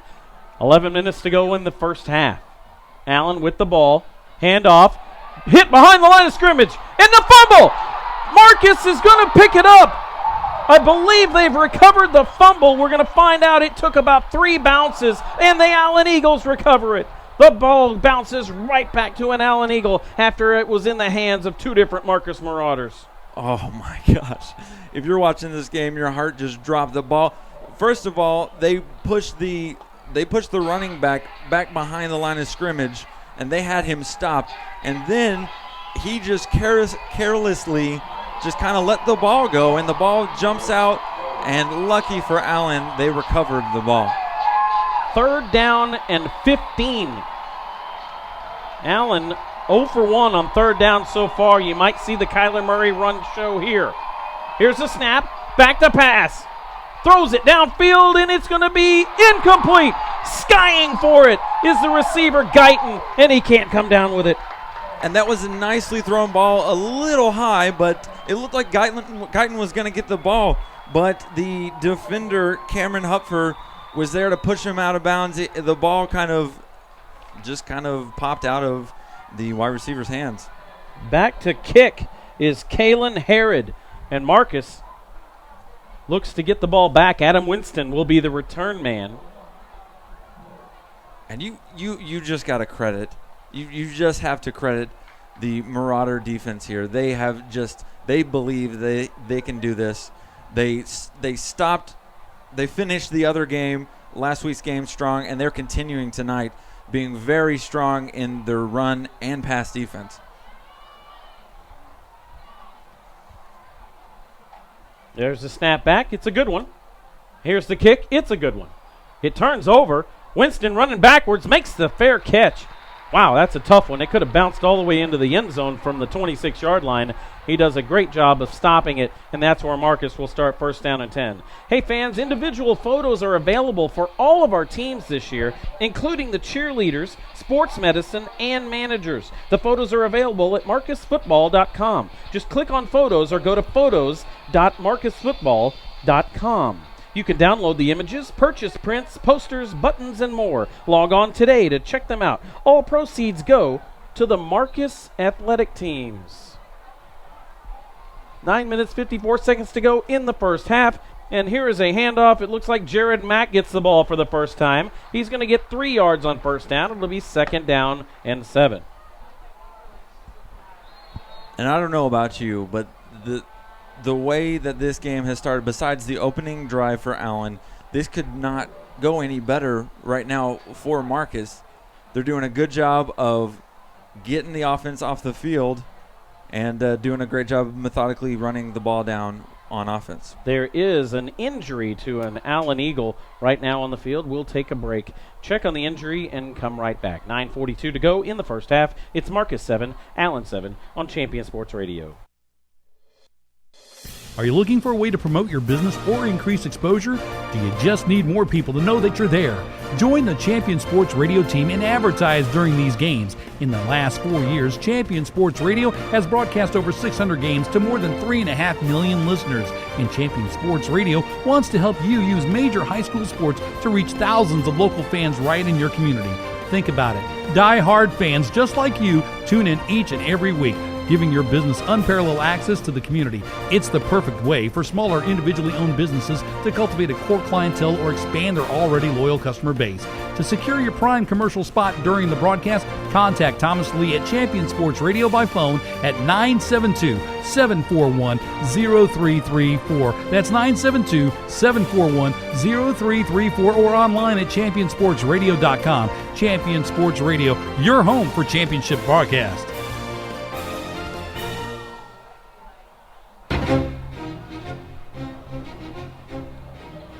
Marcus Marauder Stadium on the campus of Marcus High School, 7-7. Kerry Lowry, Colton Pettijohn, Doug Steele. All season long on Champion Sports Radio, bringing you Marcus football. Marcus 3-1 coming into this game. The Allen Eagles 4-0, and they're playing them head-to-head right now, 7-7, as the clock has now started on second down and 7. 9 minutes, 10 seconds to go in the first half. Marcus under center, pitch out, and breaking free up the sideline. It is Jared Mack at the 45, the 40, makes a move inside. He's inside the 30 all the way down to the 27-yard line of the Allen Eagles. It looked like it wasn't going to be anything, Colton, and he broke it. And that is by far the biggest play that Jared Mack has had all season, maybe his entire career. That was a 44-yard run. Beautiful job, beautiful cutback to get him the extra 4, 5, 6 yards. I was ready to say he was going to be dropped, and all of a sudden he used the speed to get through. He has probably just a little more speed and quickness and movement than the other two running backs, and he showed it right there. From the shotgun, handoff goes to Nate Hopkins, and a huge surge by the offensive line moves the pile down to the 19-yard line. It'll be second down and 4. And it doesn't hurt that he's 6'1", 207 pounds, just pushing his way forward to get the nice 6-yard gain, just running straight up the middle. In just a moment, we'll tell you why a helicopter landed just behind the scoreboard a few minutes ago. That doesn't happen very often. No. That was pretty special, unique. And this is pretty unique. Marcus is slowing down. They're looking to the sideline. This is not a hurry-up offense. 8 seconds on the play clock. 2 receivers over to the right side, double tight end formation, handoff Nate Hopkins. He's going to be at the first down and more. He bounces down to the 9-yard line. Make that the 8. It's going to be first down and goal for the Marcus Marauders with 7.5 minutes to go in the first half, tied at 7. And it almost looked like Hopkins was ready to run across the end zone, but he just gets his feet tangled up. Maybe someone grabbed him on the shoestring. He falls right down, but it's going to be First down and first and goal on the 10-yard line. The reason a helicopter landed outside the scoreboard is because Texas A&M dignitaries came in town. They're already in town. Here's a handoff to Nate Hopkins. He's going to bust up the middle all the way down inside the 5. They're just moving at will on the running game. They're down to the 4. So the helicopter lands, and out comes the offensive coordinator of the Texas A&M Aggies, the number 2 team in the power rankings. I think number 6 or in the nation by the rankings. And it is the Jake Spavital, who is the offensive coordinator and quarterbacks coach of the Texas Aggies. Kevin Sumlin might be here later to watch this game as well. Right now they're seeing Marcus about to go up maybe. Handoff, Nate Hopkins. He spins. He's into the end zone. Touchdown, Marcus Marauders. Marcus is up 13-7 on Allen. And they're just doing what they do best. Run the ball. And they're sticking with Hopkins. Hopkins is doing a great job. He just leans to the left side and leans over for the touchdown. Daniel Blaney comes out with Cade Irwin. Will hold for the extra point. 6:24 to go in the first half. Marcus 13. Allen 7. Snap. Place. Kick is up. It is good. And the Marcus Marauders flag crew comes across the field. Marcus. And they're up 14-7 on the number 1 team in the state, the Allen Eagles, on Champion Sports Radio. The Centers for Disease Control and Prevention estimates that nearly 4 million brain injuries occur every year due to sports in the U.S. They also estimate that 70% of concussions go unreported. Not identifying concussions early can be devastating, especially if the athlete continues to play with symptoms. Catching hard hits fast is critical, and that's why you need the Shockbox Helmet Impact Sensor. The Shockbox is a small sensor that easily attaches to most football, lacrosse, and hockey helmets and instantly sends a signal to a smartphone on the sidelines when the player has taken a hard hit that puts them at higher risk for injury. The free app receives data from the sensor, displays information about the impact, and even walks the user through a concussion assessment. The app also logs symptom and impact data for future medical use. Visit ShopboxDFW.com to learn more about the Shockbox Impact Alert Sensor and determine if it is the right option for your child. Be warned instantly when a player has experienced a head impact that could result in a concussion. Visit ShockboxDFW.com today. ShockboxDFW.com.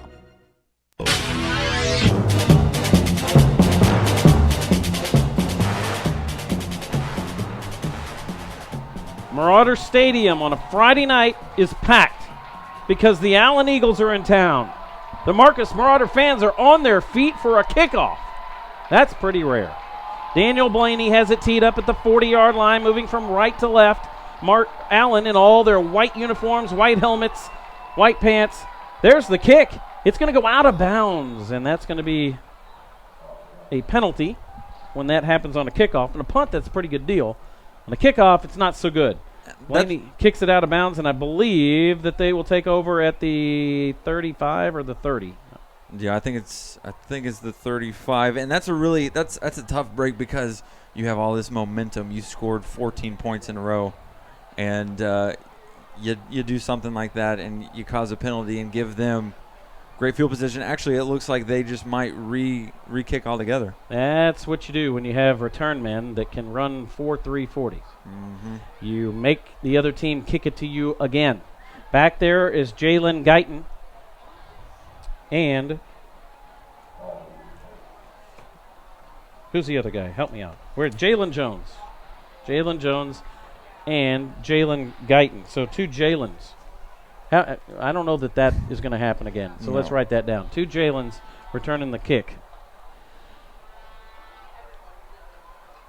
From the 35-yard line, Blaney tees it up. Now, he wailed on one earlier after the first touchdown, and he knocked it all the way down to the 5. So he's got the leg to drill it deep, and that's where they're standing at the 10-yard line. That's about as far as he can kick it.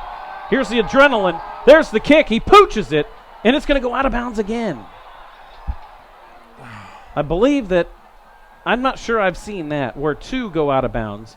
And if I'm Westerberg, I just keep rolling him back there. because now he's going to be back at the 30-yard line. When we say Westerberg, we mean Coach Tom Westerberg of the Allen Eagles that we did get a chance to talk to before tonight's game. And that hurts again, you know. You want to kind of surprise them there with the short kick. I definitely tell, you know, that's a good idea, but kicking it out to the left side again, almost around the same spot that he kicked it out. Ladies and gentlemen, the Louisville Education Foundation, established in 1990, is proud to announce that they have awarded almost $2 million in LISD teacher grants and student scholarships. The teacher grants are used and needed for classroom equipment, and the scholarships go to graduating seniors to help them in their continued educational journey. Anyone can help our cause by going to lisdef.com and making a pledge. Every student needs a good foundation. Please come help build it for the teachers and students of LISD. 6:24 to go in the first half. Marcus 14, Allen 7. Now kicking off from the 30-yard line, just like the pros do. Actually, they moved the pros to the 35 now. So nobody kicks from the 30 anymore. They used to do it because it would keep the touchbacks from happening. It'll definitely keep a touchback from happening here. He wails on it deep. This one's going to go and drop at the 17-yard line, and here comes Jalen Guyton up the middle of the field. He's going to be knocked down. A huge hit at the 35-yard line. Oh, he was just hammered there by the defender, and I think that's Trevor Costello. Oh, man. The linebacker on special teams lights up Jalen Guyton. That was a beautiful hit. It looked like he was going to get a massive return on that, and Costello just comes in to nail him. Scores from around the district. Plano East is on a bye, so we won't be talking about them tonight. Louisville up 10-0 on Hebron. That's kind of a shocker there. Hebron looking to try to get away from an 0-4 start. We'll have the other scores in a second. But right now, it's Kyler Murray in the shotgun, down early in this game. Back to pass, throws it out to Jalen Guyton. He's going to be hit by Cameron Hupfer as Ashton Easley right as soon as he catches the ball. He's going to be dropped, but it is 5 yards on first down. When a big guy like Guyton, you know that when you hit him, he's probably not going down on the first hit. But great job by Hupfer of hitting him and hanging on to his ankles, making sure he's not going anywhere. Inside 6 minutes to go in the first half. Allen down by 7. There's a handoff. That's a fast running back. He's going to get close to a first down, and he's finally going to be twisted out of bounds. That's Keon Williams, who has 87 yards and a touchdown coming into this game. And that moves the chains for the Allen Eagles. They're at their own 46-yard line, and they're going to put the foot on the gas and get going quick. Murray shotgun. He's got 3 receivers to the right side, 1 to the left. He's on the left hash mark. He's back to pass. 4-man rush. Double pump. He throws it downfield. It's going to be caught. Ashton Easley on coverage. He's going to wrap up the receiver immediately on the tight coverage, but it will move the chains, and Allen is in Marcus territory. And that was just a laser by Murray. Murray is just showing off his arm here. He doesn't look like he's looking to run that much tonight. He's just showing off that, hey, this is why I am committed to A&M. And he's got the offensive coordinator here and probably wants to see him do a little more passing than running. You know he knows that. He stands in a very deep shotgun. 3 receivers to the right side on first down and 10 from the Marcus 42-yard line. Snap back. Now he's flushed. There he goes. Up the sideline cuts inside, outside, and twists in and out like a crazy man. And before you know it, he's got 25 yards. And there you see the speed. That is a reason why he's a dual threat. This guy can just break it loose and run. And I'm really surprised that he went down that soon. I thought he was going to get more than that. First down and 10 for Allen at the Marcus 23-yard line. 2 receivers to the right side, including a tight end to the right. And now empty backfield as 2 go out to the left side. Total spread formation, back to pass, blitz. He evades the blitz, and now he evades it again, and here comes, he just makes Cade Irwin look, he leaves him in his dust, and he twists forward, and he really should have been caught for a sack, Colton, and instead he gets 6 yards. And he's just twisting, turning, he's making these defenders look silly, just leaving them in the dust. The one thing I notice about Kyler Murray is he is a little loosey-goosey when it comes to holding the ball. And that, if you're a defender, that's what you look for to try to punch it loose. Timeout on the field. It is called by Marcus. They're going to gather themselves on defense. They're doing the right thing. They're making the right calls, and we'll talk about that when we come back. Right now, they're up 14-7 on the Allen Eagles with 4:09 to go in the first half. You're listening to Marcus Marauder Football on Champion Sports Radio. Are you tired of only spending time as a family huddled around the TV? Would you like to enjoy some culture with your loved ones without breaking the bank? Then let me introduce you to the Greater Dallas Youth Orchestra. The GDYO provides music education and performance opportunities for musically talented youth, but this is no kids' concert.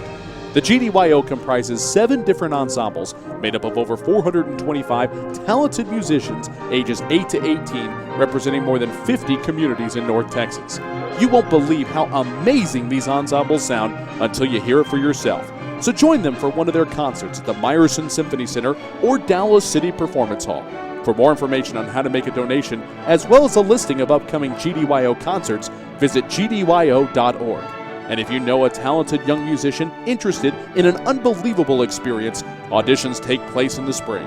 Connect with the Greater Dallas Youth Orchestra on Facebook, Twitter, LinkedIn, and at gdyo.org.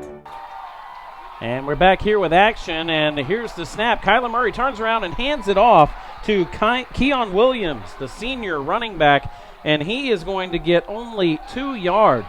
It'll be 3rd down and 3 after these 2 running plays. We're inside 4 minutes to go in the first half. Allen down by 7, driving in the red zone of Marcus. Murray, shotgun on 3rd down. They are 0 for 2 on 3rd downs.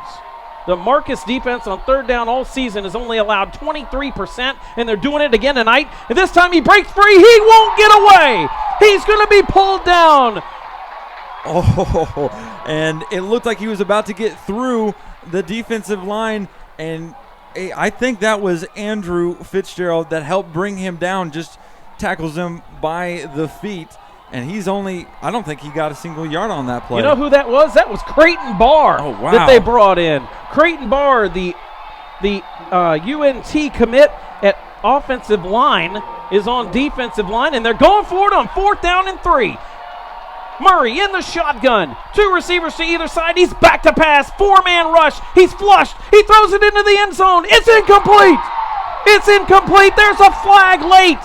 A late flag by the back judge. It is interference against Marcus. Oh, man. And they really had, I mean, that was a decent throw. They had Kyler Murray where they wanted him. Pressure, throwing it in the corner of the end zone. And that's, I disagree with that call. I do not think there was pass interference on that. 1st down and goal. Now, I believe, depending on where they spot this thing, it'll be 1st down. And it is spotted at the 3, I think. Make that the 2. 1st down and goal at the 2. The Allen band has flooded the end zone behind where this is happening, as they tend to do. Kyler Murray, shotgun. 2 minutes, 48 seconds to go in the first half.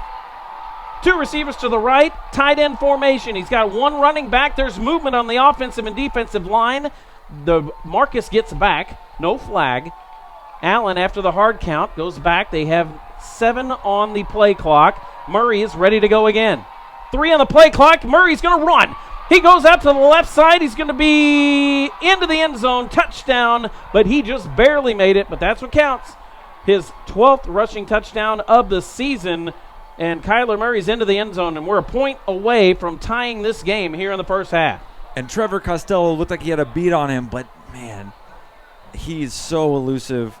Kyler Murray is so fast. He just couldn't keep up with him, and he gets it right in over the pylon in the left corner. Sawyer Williams comes in for the extra point. There's the snap. The kick is up. It is good right into the trombone section. And it's 14-all here at Marauder Stadium. And there's plenty of time. Colton, 2:41 to go in the first half. And Marcus is about to receive the kickoff. You are listening to Marcus Marauder Football on Champion Sports Radio. This broadcast is under the direction and is copywritten by Champion Sports Radio. Any rebroadcast, retransmission, or use of the audio stream, and any and all other use of the accounts of this broadcast without the direct written consent and permission of Champion Sports Radio is strictly prohibited. All rights are reserved by Champion Sports Radio and ChampionSportsRadio.com. This is a presentation of Champion Sports Radio, your home for championship broadcasts.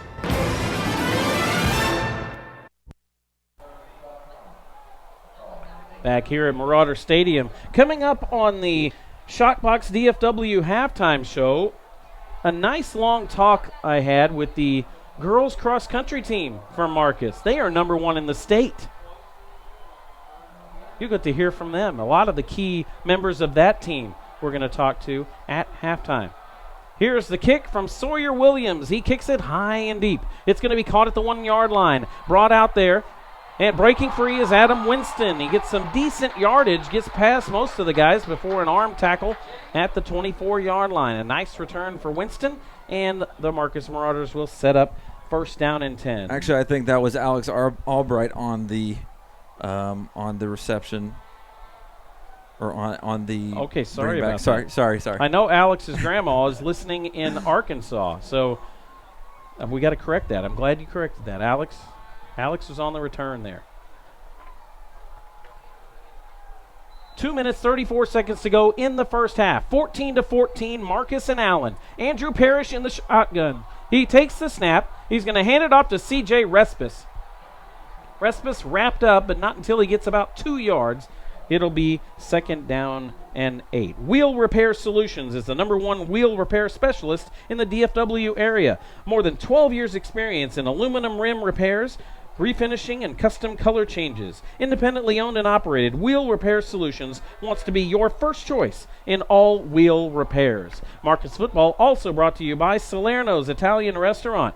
They are a proud sponsor and have been for a long time of Marcus Football, and they provide the food up here in the press box for home games. They are located at 3407 Long Prairie Road. It's a family tradition serving Flower Mound since 1985, offering rehearsal dinner, birthday, and catering packages. Salerno's, true taste, true Italian, and I'm bust out of the actual read here. It really is. It's it's really so good. Really Had it good. earlier tonight. Great. Also visit the sister restaurant for Salerno's, Bisteca, in Highland Village, specializing in steaks, seafood, and much more. An upscale dining adventure, because everything's more upscale up in that Highland Village. I have some friends that live there, and they're kind of snooty. So I'm just kidding. It's kind of kidding, Highland Village people. You know, I mean, you can be when you live up in Highland Village. You can be. You deserve it. Paid a lot of money for that house. Yep. From the 26-yard line, the Marcus Marauders are ready to go following a timeout. 2:21 to go. Here's the snap. Student body left. It is Mack. He's going to turn the corner and just step out of bounds right at the 31-yard line, maybe the 30. And that will bring up a 3rd down and 4. And that's really tough when you have all that momentum going towards the sideline. He tried to tightrope it, stay it in, get a couple extra yards, but I think his momentum just pushed him out of bounds. 3rd down, and we'll call it 2. It's actually a very long 2, but it's 2nd down and 2. Caden Smith yet to get into the action tonight. He's been doing a lot of blocking, though, and that is what he's going to have to do at the other levels that he will play. Here's a handoff to Hopkins. They bottle him up at the line of scrimmage, and it's going to be a 1-yard gain for Nate Hopkins. The clock will run, as now that is a factor because it's a 4th down coming up. But if there's a time, if you're Allen, if there's a time that you want to stop Nate Hopkins, it's right here, right now. And Marcus punts it away right here. Allen could have great field position with 2 minutes to go. And we've seen how fast Allen can strike. 2 minutes, 5 seconds to go. And now a timeout is called by the Allen Eagles. You expected that, as they needed to stop the clock there to try to get as much time as they can. Allen has only one timeout left now, but they They have a quick strike offense, Colton, and we'll look for that here in just a second. Rapid Care Urgent Care Center in Highland Village is a family-owned business and delivers the best, most convenient medical care and concussion management to our friends and neighbors. Our range of services delivered by our team of professionals includes primary care to urgent care, immunizations, school and sports physicals, and much more. Visit our website at rapidmed.com. Rapid Care Urgent Care, quickly.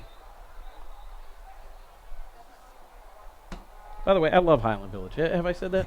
Okay, yeah, because I don't want everybody. You got to just cover your tracks. I was talking about one person, and he knows who he is. Actually, two people that they know who they are. I can give you their address, but I won't because he knows who he is. By the way, you look everywhere on the sidelines, and this Allen band is huge. They're everywhere. There's the snap on 4th down and 1. Handoff Hopkins. He twists forward. He's going to move the pile. First down, Marcus. Marcus is in an unbelievable situation here where they have faced 33 4th downs this season, Colton, and they've gone for it 19 times. 58% of the times they go for it on 4th down. Only 10 punts and 4 field goals. The rest of the time they just go for it, and they did it right there again. And at such a risky time, if you don't get that first down, I mean, you know that Kyler Murray can easily strike and score. If you punt, though, he can easily strike or score. Here's a pitch back to C.J. Respis. He's going to be hit in the linebacker core and dropped after actually make that a 1-yard gain. Some other scores, Plano West is up 28-14 on Boyd. That's not a surprise. That's like the second and third best teams in this district behind Allen, and at least coming in. And West with Sosa Jamabo with the running attack. Boyd also with a running attack and a high-scoring affair there. 28-14 West over Boyd right now. Plano is up on Flower Mound. Plano's homecoming, 21-7. Parrish looks to the sideline on 2nd down and 9 from their own 39-yard line. 55 seconds to go in the half. Back to pass this Parrish 5-man rush. He's going to be flushed. He throws it off the back foot. He's got a man wide open. It's caught. 35-30. He's going to be caught from behind, but not until he's all the way down to the 26-yard line. It's Alex Albright. Oh, then such a risky throw, but Alex Albright was wide open on the right side of the field, streaking up there, and for a huge gain. It looks like a 36-yard gain. Albright comes sprinting off the field because he's the 12th man out there, and he does come off. Clock running, 35 seconds to go in the half. Handoff to C.J. Respis. He pounds it up the middle and finally bounces out of the pile, believe it or not, and he's down to the 20-yard line, and they are now in field goal range for Daniel Blaney. If nothing else, they have that to go for. They also have 2 timeouts. Quickly, it's handoff to Jared Mack, and he spins forward for another 3 or 4 yards. Give him 3 there. That's Jared Mack piling it on. And he is down with a 3rd down and 2, and now a timeout is called by the Marcus Marauders. Way to speed it up, speed the offense up, get a couple plays in there. Good clock management to get the timeout in right now with 15 seconds to go. Maybe you do another run play, get a couple more yards, call another timeout to where you have enough time to kick a field goal. The Marcus Marauders are on Champion Sports Radio this season. This broadcast of the Louisville Independent School District is sponsored by Whirly Ball, with 2 locations to serve you, Plano and Hurst. Leagues are forming right now, so visit them online at whirlyball.info. In Command Broadcasting, a sports TV broadcasting and marketing company. Call 972-851-7888 or online at incommandbroadcasting.com. Marcus Football also brought to you by Point of Origin Design, a full-service design and logo creation company that offers a wide variety of imprintable and embroidered products. Online at pointoforigindesign.com. ShockboxDFW.com.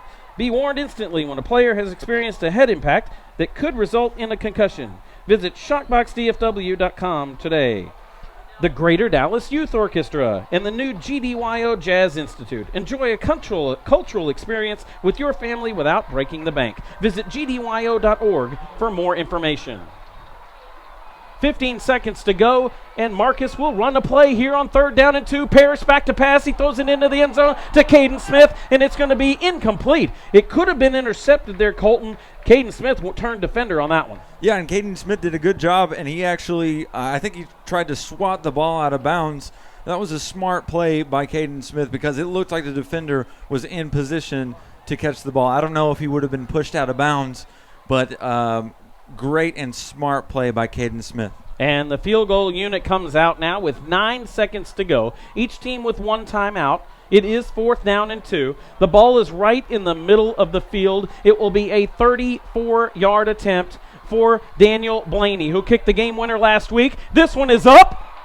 It is good. The Marcus Marauders have taken the lead 17-14 over the Allen Eagles with 5 seconds to go in the first half. And don't forget that Allen started off with the ball, so Marcus gets the ball to begin the second half. This is huge for Marcus. Coppell is leading LD Bell 21-3 in their 7-6A matchup. Trinity up 6-0 on Colleyville Heritage. That game is on Champion Sports Radio. Southlake Carroll is up 28-21 on Abilene. And DeSoto, the arguably number 2 team in the world, 20-0 on Grand Prairie. DeSoto is one of the hard luck teams of the world. They're in the wrong state, because if they were in any other state, they'd have a state championship every year, but they instead have to play Trinity and Carroll and Allen, and it just, And they're in the same district with Cedar Hill and Duncanville. They've got a very hard district there, also going against my Midlothian Panthers, which we won't talk about. And Doug wants us to keep track of the Byron Nelson Putters against the Keller Timber Creek Woodchuckers. Actually, those aren't the real names, but they are playing each other, Keller Timber Creek and Byron Nelson. We'll try to give you that score. It just it seems fun when there's a school called Byron Nelson. Yeah. You know. In fact, Flower Mound played them earlier this season and lost at the very end. 5 seconds to go, and Daniel Blaney has it teed up at the 40-yard line. Not even with 5 seconds, you think Allen could probably score. And here's the squib kick, and it's going to be taken by an up back, and he lands quick. Okay, if you're gonna say that there is a smart play of the game, that one is it. Have you ever seen that?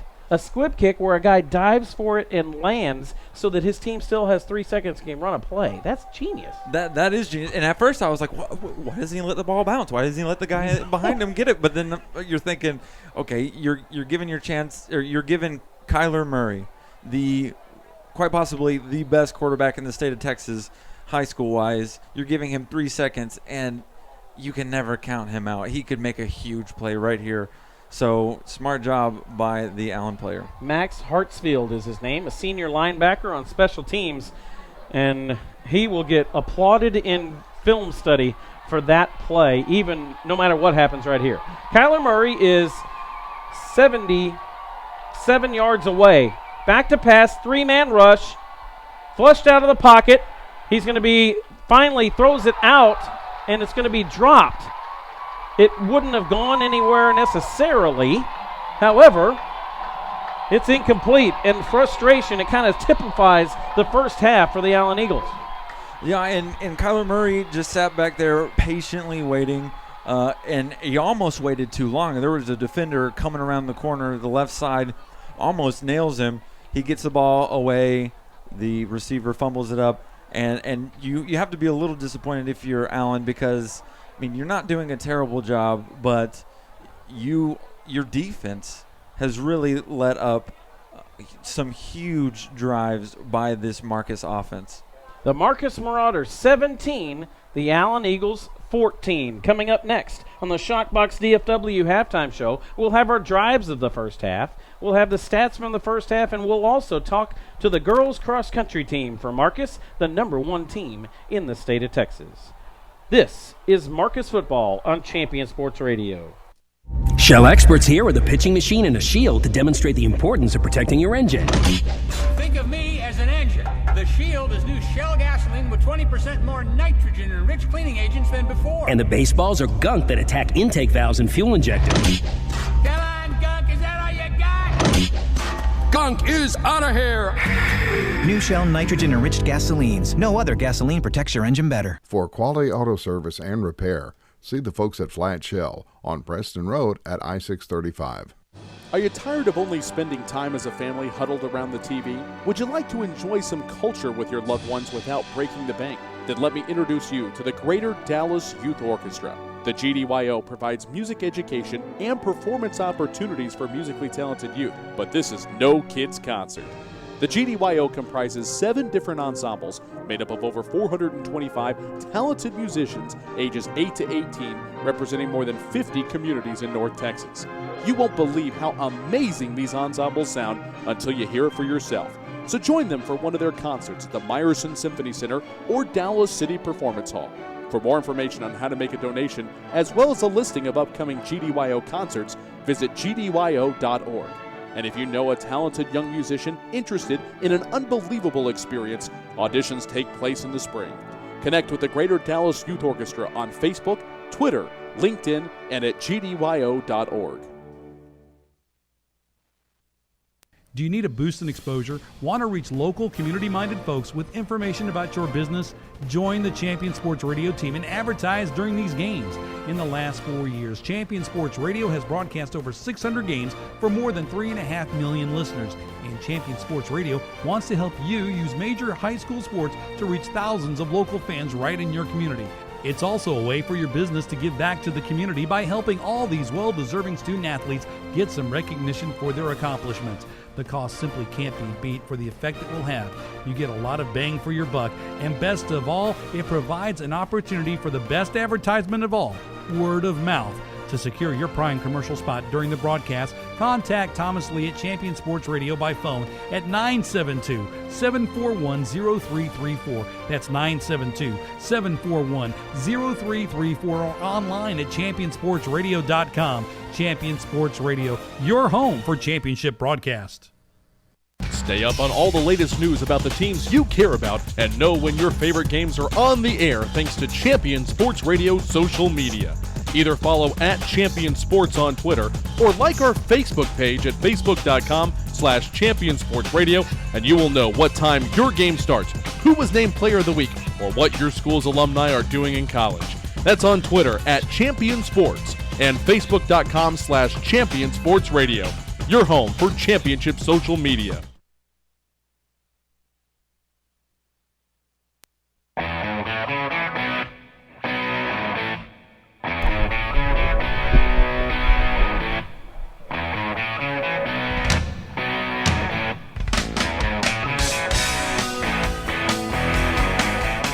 And we're back here at Marcus Marauder Stadium.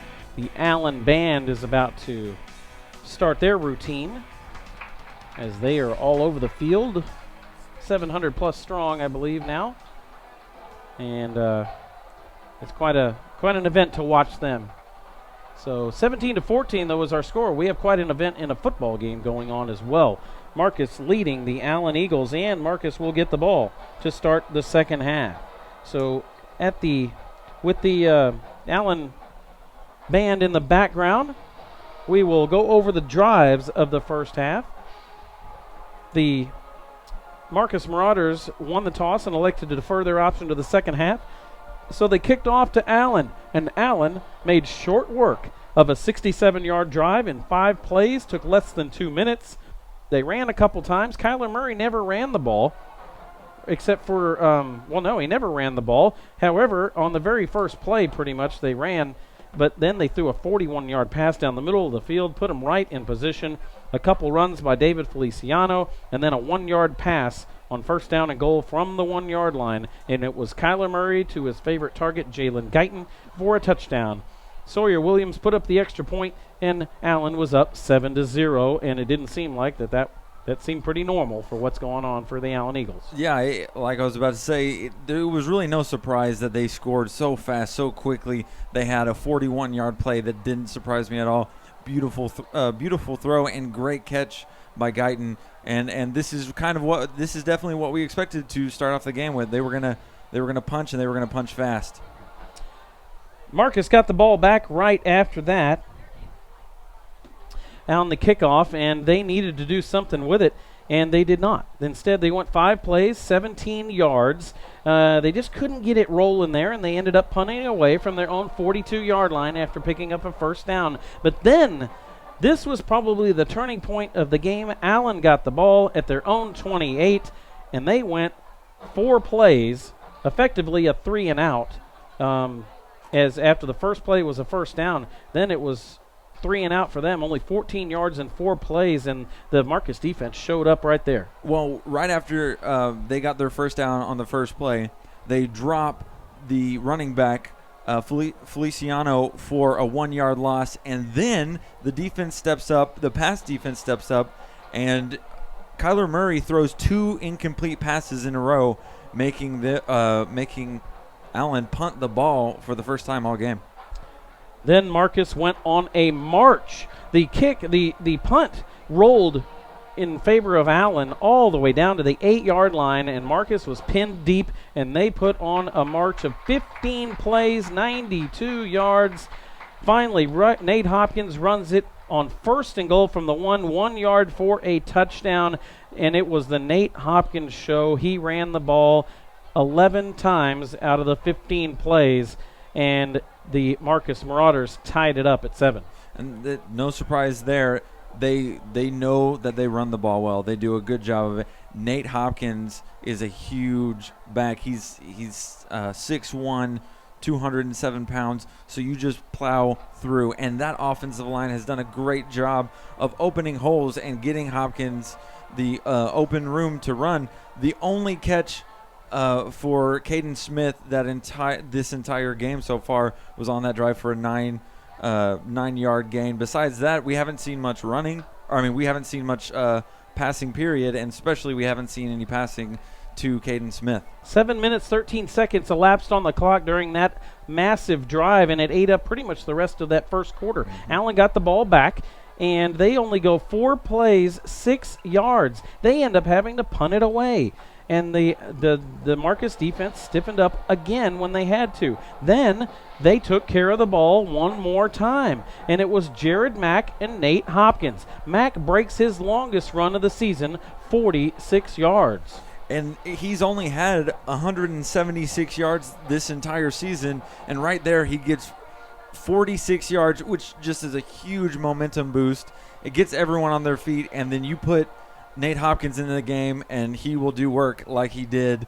It looks like four plays in a row, he just marches the ball down there and punches it through for a touchdown. 4-yard touchdown run by Nate Hopkins puts the Marcus Marauders up for the first time in this game, and the extra point by Blaney is good. 14-7, Marcus leads. Then the Allen Eagles get the ball back, and this is late now in the first half, or middle of the second quarter. And after a couple of kicks out of bounds, I believe it was, then Allen got the ball, and they drove 65 yards in 8 plays. And then they punched it in with a 1-yard or 2-yard run by Kyler Murray, one of his only runs of the game. He puts it in on 1st and goal from the 2. They ended up going for it on 4th down and 2 and threw it into the end zone on that drive, Colton, and they got bailed out with an interference. Yeah, don't forget the pass interference, the 13-yard penalty, which gave them first down. I think it was 1st and 2, which they were on the the 2-yard line. And the next play, Kyler Murray punches it in. That was a really questionable call because, honestly, I thought the defender did a great job of defending, but I didn't see the pass interference there. But you win some, you lose some. They give Allen the call for pass interference, and Kyler Murray runs it in to tie the game all up at 14. Marcus then got the ball back on the kickoff, and they had just about 2.5 minutes on the clock. And the question was, do they sit on it? Can they use the entire time? Well, they did exactly what they needed to do, and that's run 10 plays, 59 yards, and eat up the entire time left scoring with 5 seconds to go in the half on a 34-yard field goal by Daniel Blaney. The key play along the way, a 4th down and 1 from their own 33-yard line, and Jerry Stanford goes for it. Yeah, and the MVP of this drive, you have to give it to Alex Albright. First of all, he returns the kick for 24 yards, and then he gets a huge completion of 36 yards to put Marcus in good field position. They run a couple more plays, and they punch in, or they kick that 34-yard field goal to put Marcus up 3 points with only about 5 seconds left in the first half. The squib kick was actually fielded by Max Hartsfield of the Allen Eagles, one of the upbacks, and he gave his quarterback 3 seconds to work with. One pass for Kyler Murray was incomplete. It took the 3 seconds away, and Marcus goes into the locker room up 17-14 here at Marauder Stadium. When we come back on the Shockbox DFW halftime show, we are going to talk to the girls cross-country team for the Marcus Marauders. They are number 1 in the state of Texas. This is Champion Sports Radio with Marcus Football. Many heart conditions can be fixed, but many of us don't know we have a problem until it's too late. On April 2, 2009, Zachary Schraw, a 16-year-old sophomore offensive lineman, died of sudden cardiac arrest, the #1 cause of death among student athletes. Like so many SCA victims, Zach had no heart issues, nor did anyone in his family. If Zach had an echocardiogram, he might have been able to avoid suffering a condition that takes 10,000 of our youth each year. In his memory, Living for Zachary was formed to try and prevent SCA from taking the lives of youth everywhere. Join in the fight today and stop the silent killer of SCA by scheduling your young athlete for an echocardiogram, a procedure that can detect any heart issue with 99% accuracy. For more information, visit www.livingforzachary.org.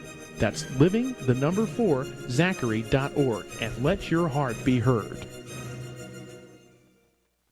There's a time and a place for everything. As you'll see, projections for the next quarter are... He shoots, he scores. 2 points for team middle management. The office is not one of them. Jack, can I see you in my office? No pouting. It's your ball. Let's see what you got. But Whirly Ball is. For corporate events, team building, and private parties, Whirly Ball in Hearst and Plano is electric fun. Test your skills on the arcade games. Zip around in your Whirly Bug for a Whirly Ball competition. Or play the most affordable laser tag in the city. Learn more at whirlyball.info. The Centers for Disease Control and Prevention estimates that nearly 4 million brain injuries occur every year due to sports in the U.S. They also estimate that 70% of concussions go unreported. Not identifying concussions early can be devastating, especially if the athlete continues to play with symptoms. Catching hard hits fast is critical, and that's why you need the Shockbox Helmet Impact Sensor. The Shockbox is a small sensor that easily attaches to most football, lacrosse, and hockey helmets and instantly sends a signal to a smartphone on the sidelines when the player has taken a hard hit that puts them at higher risk for injury. The free app receives data from the sensor, displays information about the impact, and even walks the user through a concussion assessment. The app also logs symptom and impact data for future medical use. Visit ShotboxDFW.com to learn more about the Shockbox Impact Alert Sensor and determine if it is the right option for your child. Be warned instantly when a player has experienced a head impact that could result in a concussion. Visit ShockboxDFW.com today. ShockboxDFW.com. In Command Broadcasting, a sports TV broadcasting and marketing company. In Command Broadcasting provides a wide array of turnkey video production and streaming services. In Command services include filming of sporting events, season highlights, school graduations, corporate infomercials, and documentaries. In Command streams your sporting event or company function over the internet live or on demand. Call 972-851-7888 to raise the energy of your next event. In Command Broadcasting, 972-851-7888. Writer Gerald Early said that when they study our civilization 2,000 years from now, there will only be 3 things that Americans will be known for: the Constitution, baseball, and jazz music.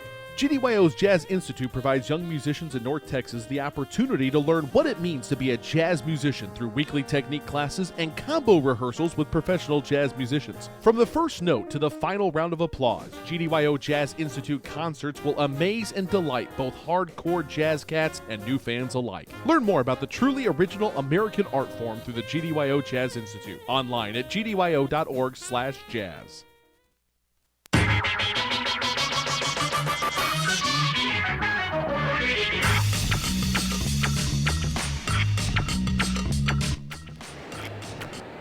This is Kerry Lowry on Champion Sports Radio before tonight's game between the Marcus Marauders and the Allen Eagles here on the campus of Marcus High School. And it's not just about football here at Marcus. There are plenty of other sports going on right now, like volleyball and all kinds of things like that. Also cross country for both the boys and the girls. And the girls cross country team, by many reports, are ranked number 1 in the state of Texas. And we have 7 of them here: Maddie Reed, Peyton Brown, Quinn Owen, Ashton Hutcherson, Emily Jaycock, Hannah Harrison, and Miranda Bosch. And we're going to talk to them a little bit about their season so far. They're right in the middle of it. And Maddie Reed, you're a junior team captain, and how has the season gone so far?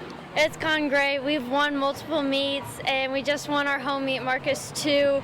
Our team's we're really looking forward to this season and championship season. Really excited for it. Now, how did we come off of last year's? We're going to ask Peyton, last year's crew, how did they do, and how does that compare to this year so far?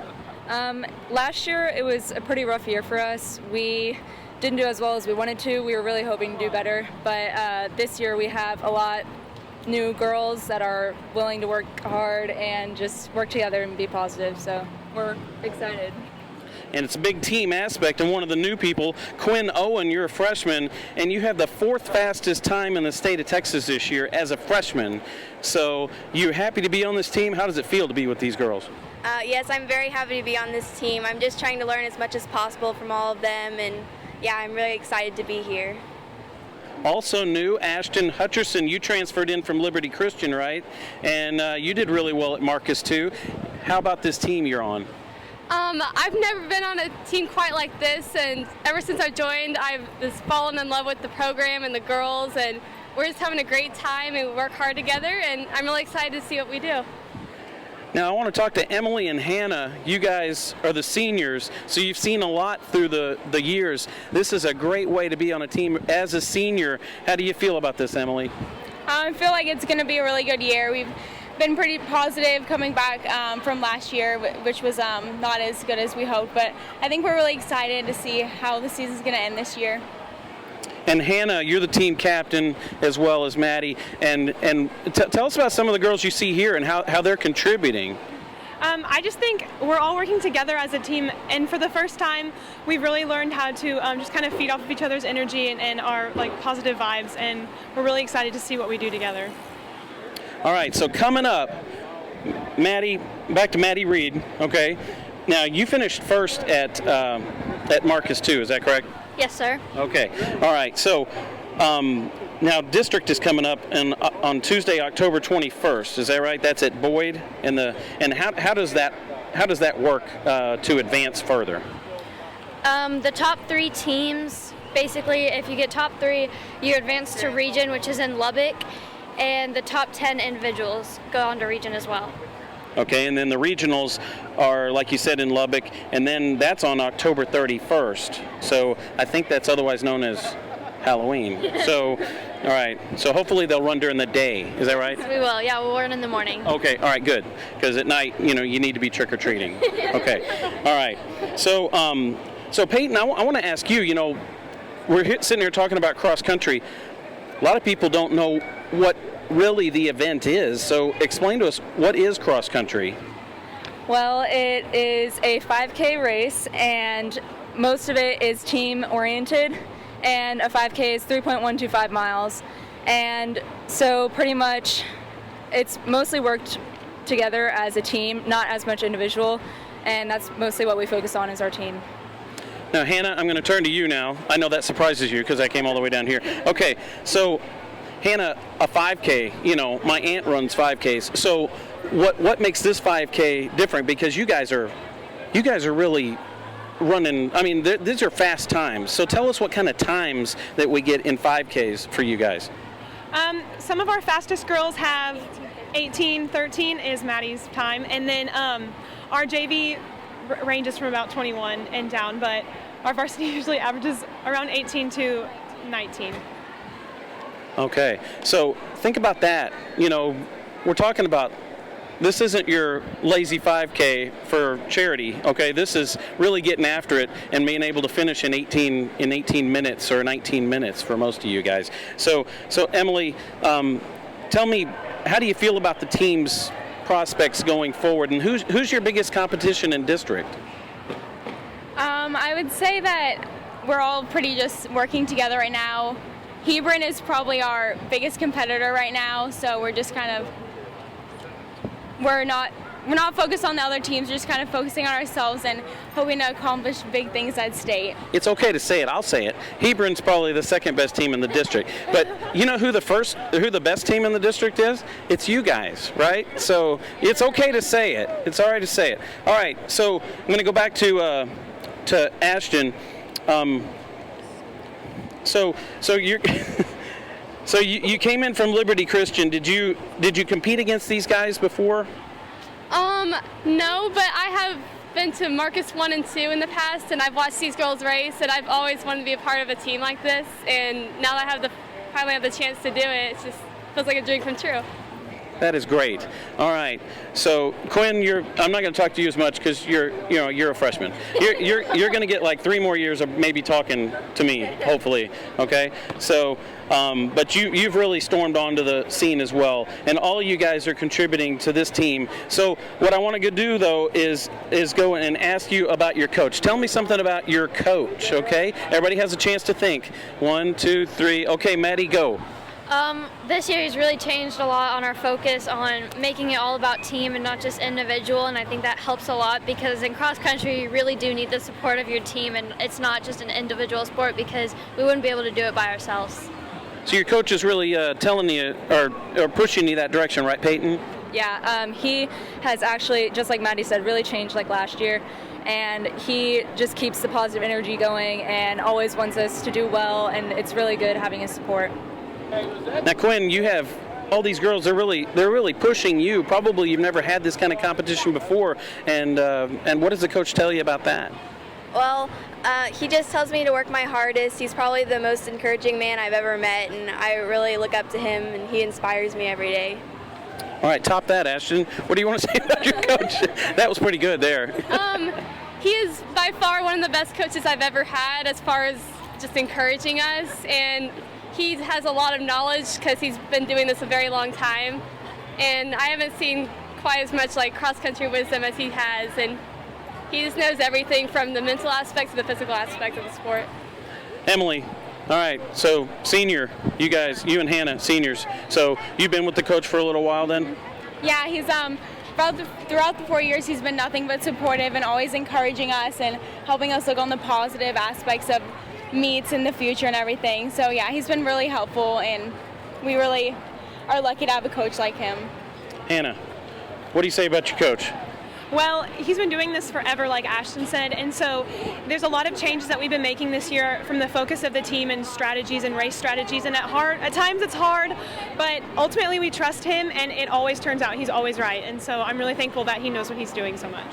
All right, that's your girls cross country team for Marcus, and they love their coach and they love their teammates. So I think we heard that, and they are going to be in action next on October 4th at the Woodlands. That's not close to here, is it? That's like down near Houston. Yes. All right, road trip. That's kind of fun. All right, so that's the Nike South Invitational, and almost all of you guys are going to that, and some hanging back? Okay. Are all of you guys going to that? Yes. Okay. All right, but maybe JV is going to stay here and be at the Colony? JV goes. JV goes too? Yes. All right. Well, gosh. 21 total of us go. Wow, 21 are going. Okay. So, again, we've been talking to Maddie Reed, Peyton Brown, Quinn Owen, Ashton Hutcherson, Emily Jaycock. Am I saying that right? Yes. Okay, that was a lucky. Hannah Harrison, and we didn't talk to Miranda Bosch, but because she has laryngitis or something. So, all right, but that's just part of your girls cross country team that are ranked number 1 in the state by the Cross Country Coaches Association of Texas. And after your performance at Marcus too, that ranking is not going to change. But you guys got to keep it up and be strong, Maddie, all the way through district, don't you? Yes, sir. All right. Good talking to you guys, and we're going to go back later in just a few minutes. We're going to start with the kickoff between the Marcus Marauders and the Allen Eagles on Champion Sports Radio.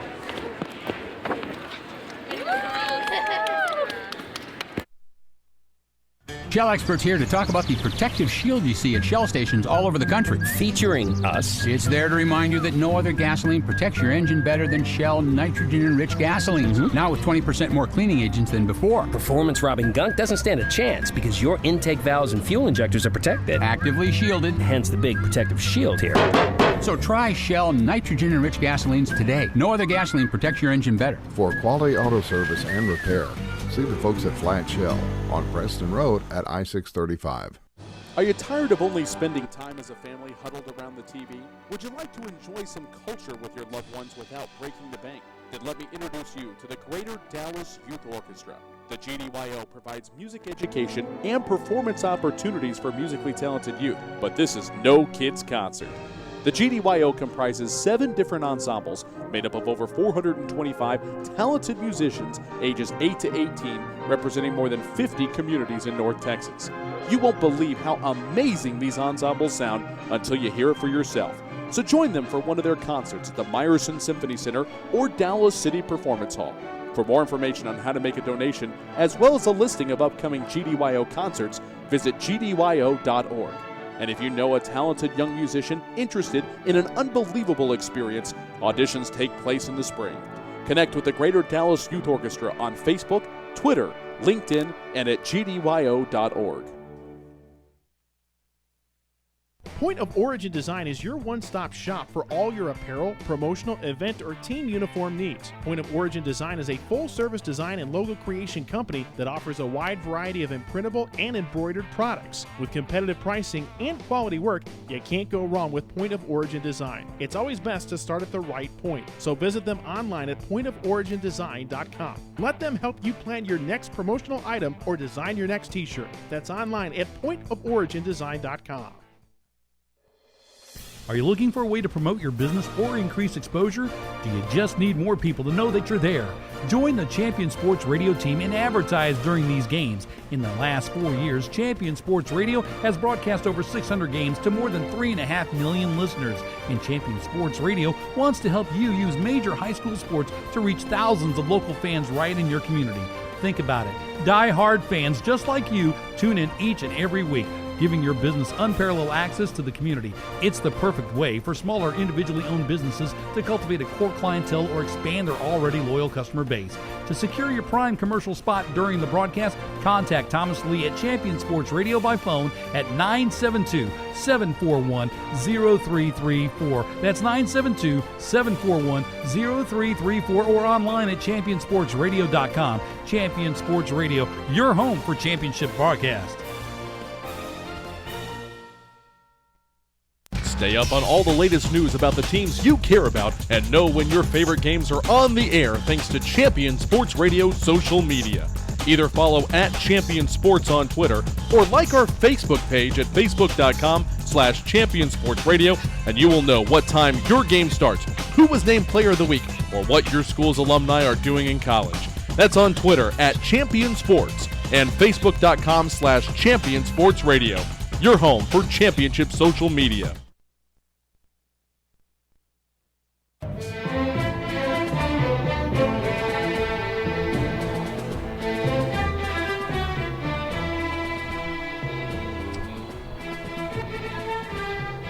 And we're back here on the Shockbox DFW halftime show on Champion Sports Radio. Kerry Lowry, Colton Pettijohn, Doug Steele, in what has turned into the game of the week in this Metroplex. I'm telling you right now, it is.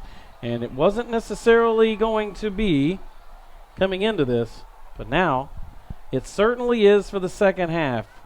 It's 17-14. Marcus leads the number 1 team in the state of Texas, the Allen Eagles. You know, the scary thing here is if we haven't seen Allen's best, you know we're going to see Allen's best in the second half. Marcus has done a great job in handling what they've been given. They've run the ball, done what they do best, and they've stuck in there. They've had a tremendous first half, and the scary thing is they're only up 3 points. I mean, you are facing the best team in the state and one of the best teams in the entire nation. So I'm interested to see if Marcus on their first drive, they receive the ball first. If they can methodically march down, take 7 minutes off the clock like they've done before, and score here, and that would be huge to start off the first half, or to start off this second half here. Marcus has 242 yards of total offense on 11 first downs. 192 yards rushing, led by Nate Hopkins with 102. And I believe that Jared Mack is somewhere in the 40s on his rushing. So if there's nothing else to take away from the first half, by the way, Jared Mack, 58 yards, averaging 14.5 yards a carry. If there's nothing else to take away from this first half, Colton, here is a stat for you. The Allen Eagles average 581 yards per game on offense. Mm-hmm. They have 139 in the first half. The Marcus defense and the Marcus offense, by controlling the ball, has kept them at bay. You really got to say that the Marcus defense has been extremely stingy, and they have not let Kyler Murray just run all over them like we thought he might. My little boy will be very happy you used the word stingy. That's the word he told you to use. I did on purpose. Here's the kick. 2 yards deep in the end zone, and Marcus is bringing it out right up the middle of the field. Breaks free at the 30-yard line. It's Adam Winston at the 45 and all the way out to his own 48-yard line. It's Alex Albright. Alex Albright on the return. He took it. He was untouched, Colton, until he got about to the 40-yard line before he was ridden down from behind. And he had two Allen players run side by side with him, and he still ran about 15 more yards. They finally caught up to him and brought him down, but not before he could get to the 48-yard line. Amazing field position. This is how you want to start out. Shotgun for Andrew Parrish. He's got two running backs to his side, and he will hand it to one of them. It's Nate Hopkins. Hopkins picks up where he left off in the first half. The first play from scrimmage is for 5 yards, and they are inside Allen territory again. And we've talked about this before, but what you got to love about Nate Hopkins is he's so patient. He doesn't try to just burst straight through the hole as soon as he gets the ball. He looks at his blocks. He looks at his blockers, and he follows his blocks. He's very patient with running the ball, and a nice 5-yard gain there. Clock running, 11 minutes, 15 seconds to go in the third quarter. Marcus up by 3 with the ball. Handoff. Hopkins hit at the line of scrimmage and dropped. Gain of 1, actually. He bounces off. It'll be a 3rd down and 4 for the Marcus Marauders from the Allen 46-yard line. And that's one of the very few plays that we've seen Allen's defensive line be able to break through and hit the running back at either the line of scrimmage or behind the line of scrimmage. 3rd down and 4. Alex Albright comes over to the far left side of the formation. The far right side goes Jake Nelson. Caden Smith will be on the right side as a tight end. Parrish goes into the shotgun. 3 on the play clock. Handoff. First down, Nate Hopkins. Actually, he got a crappy spot, and he's going to be really close. I still think he gets the first down. But, yeah, that was not a great spot. Oh, it's 3rd down and a half of a yard. And now an official timeout is the referee, Jarvis Walker, calls time, and here comes the chain gang. It's going to be really close. You know what? I think it's a first down. So does Doug Steele, who has an eye for these things. And you said it. That was a terrible spot. It clearly looked like he had the first down there. Yeah, I think it's going to be short by just barely. The crowd will erupt if it's a first down. Did they erupt? The first down. You can hear them. The Marcus crowd is a packed house tonight. The opposite side of the field is a packed house. I don't know if we can find out if it's a sellout, but I'm calling it one. It is just mounds of people here. I don't see an empty seat in the entire house. it's covered. This is a great game. This is the game that you want to come see. They thought, I bet you a lot of Allen players or Allen people and even Marcus people thought this was going to be a blowout, but Marcus is in this game and they are driving right now. 10,000 strong, this crowd, as that's what this stadium holds, 9,500, but I see so many other ones standing around that I think there's got to be some standing room only to make it up to 10,000. From the 42-yard line of the Allen Eagles, it's first down and 10 for Marcus. And there might be the very first penalty on Marcus. Make that the second penalty on Marcus. Allen is yet to be called for a penalty. It's been very clean. And that's kind of surprising for Allen because the last two games, Allen has had 19 penalties up to 172 yards. So they've done a great job in being disciplined. Both teams actually have done a great job in being disciplined, and only the second penalty for Marcus. By the way, just got an update from my wife. I know that sounds strange, but it takes 20 buses for the Allen band to get anywhere.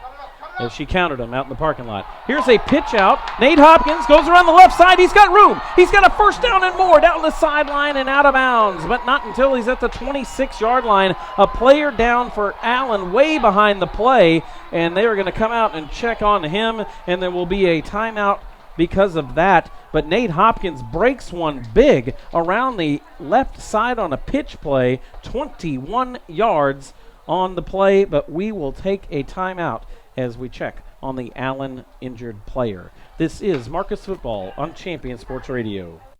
There's a time and a place for everything. As you'll see, projections for the next quarter are... He shoots, he scores! 2 points for team middle management. The office is not one of them. Jack, can I see you in my office? No pouting, it's your ball. Let's see what you got. But Whirly Ball is. For corporate events, team building, and private parties, Whirly Ball in Hearst and Plano is electric fun. Test your skills on the arcade games. Zip around in your Whirly Bug for a Whirly Ball competition. Or play the most affordable laser tag in the city. Learn more at whirlyball.info.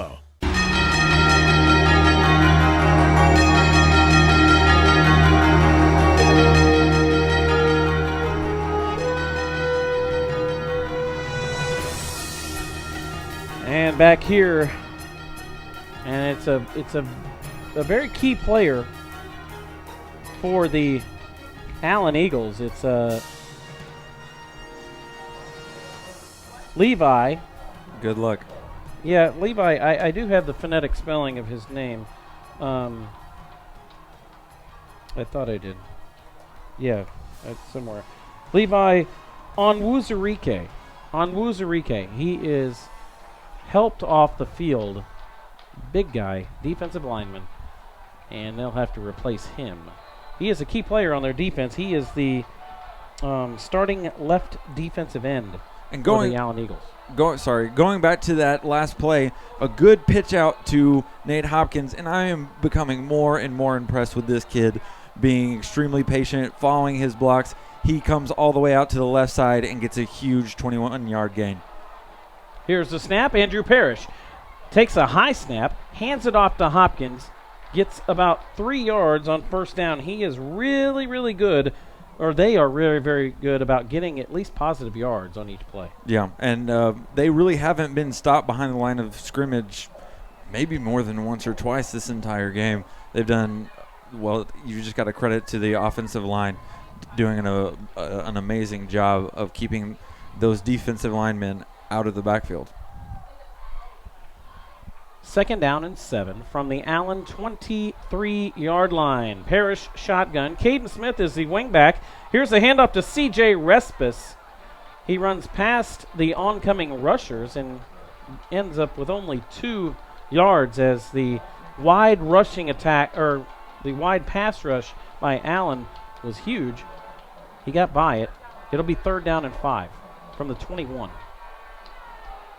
Clock running, 8 minutes, 10 seconds to go in the third quarter.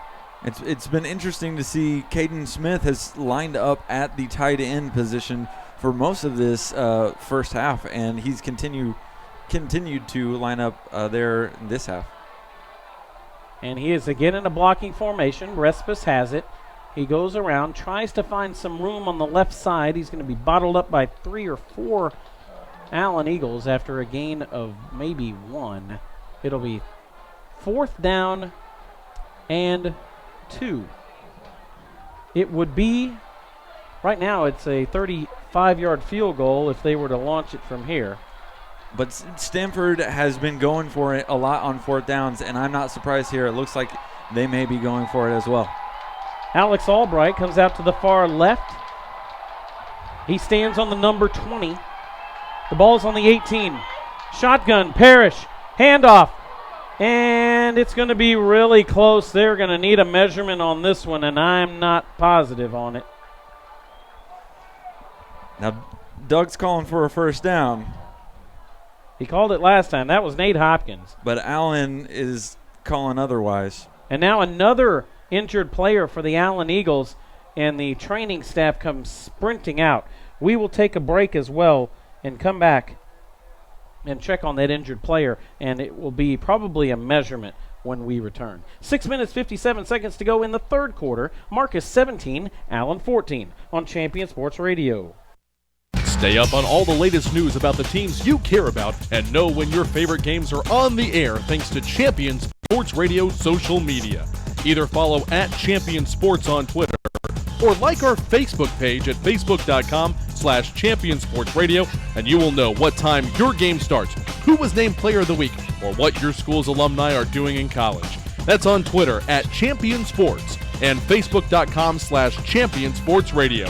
Your home for championship social media.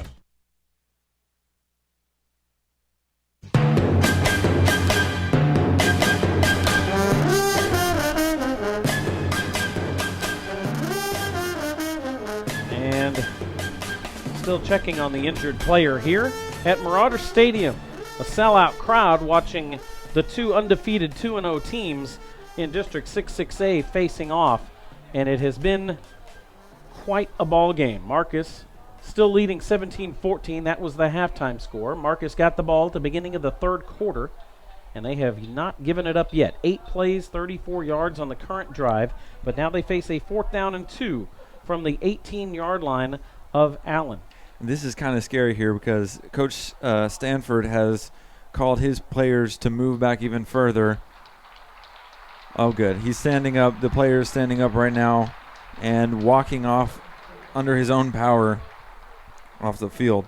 It is Dallas George, a junior linebacker, 5'10", 183 pounds, and he is a backup linebacker, left side, strong side linebacker, and it looks like he's a little okay now, but boy, he wasn't okay a few minutes ago. So he'll get some attention on the sideline. And now probably the measurement, and here comes the chain gang. Now Doug was thinking that it's a 1st down, and he's sticking with it. Mm-hmm. The Allen Eagle mascot and the Marauder mascot are running and chasing each other over on the opposite side of the field. It is very close. Now they hold the football. This one's going to be short. This is going to be short. And it will be a turnover on downs. So, and you got to give it to Allen. They stepped it up on defense to start off this second half, doing a good job of stopping Nate Hopkins right there on the powerful run. And this gives Kyler Murray the ball at the 16, close to the 17-yard line.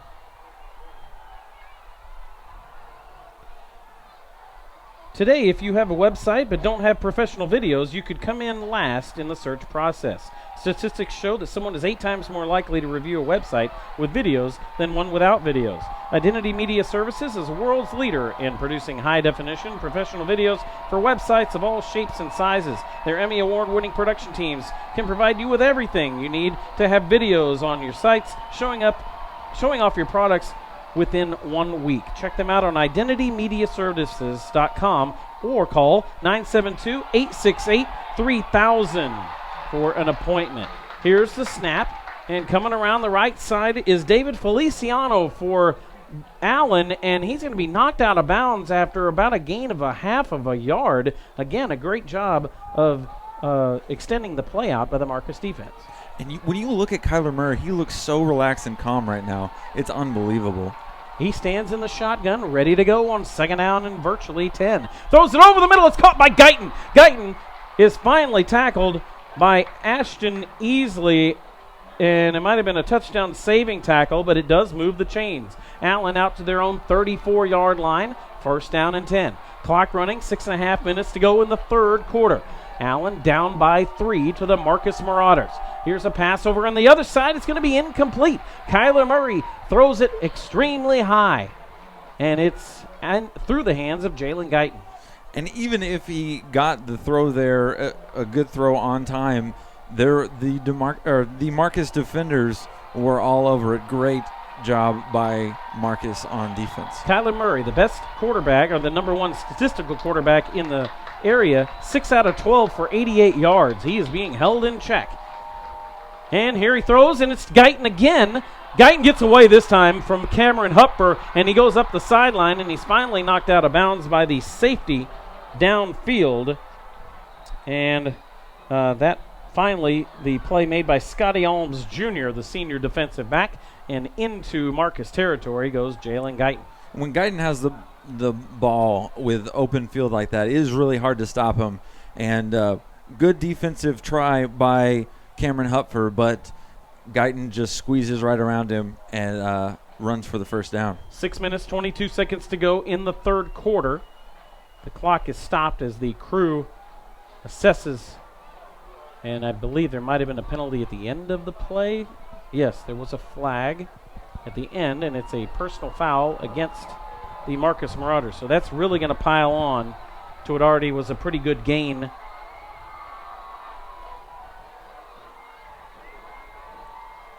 And they're down to the 25-yard line, a 26-yard gain on the play. Add 15 to it, 41 yards on that particular snap. And Allen is in business at the Marcus 25-yard line. It's just interesting how calm and collected that Kyler Murray looks. He's not worried at all. He looks so relaxed. He is in the shotgun. He's got Feliciano just to his left. Murray takes a low snap. He's back to pass. Blitz! Throws it deep. Guyton, end zone. Touchdown, Allen Eagles. And good throw. He just chunks it up there for Guyton. Good catch, and honestly, great job by the defender. He was on him. There's just not a lot you can do when the ball is placed so perfectly.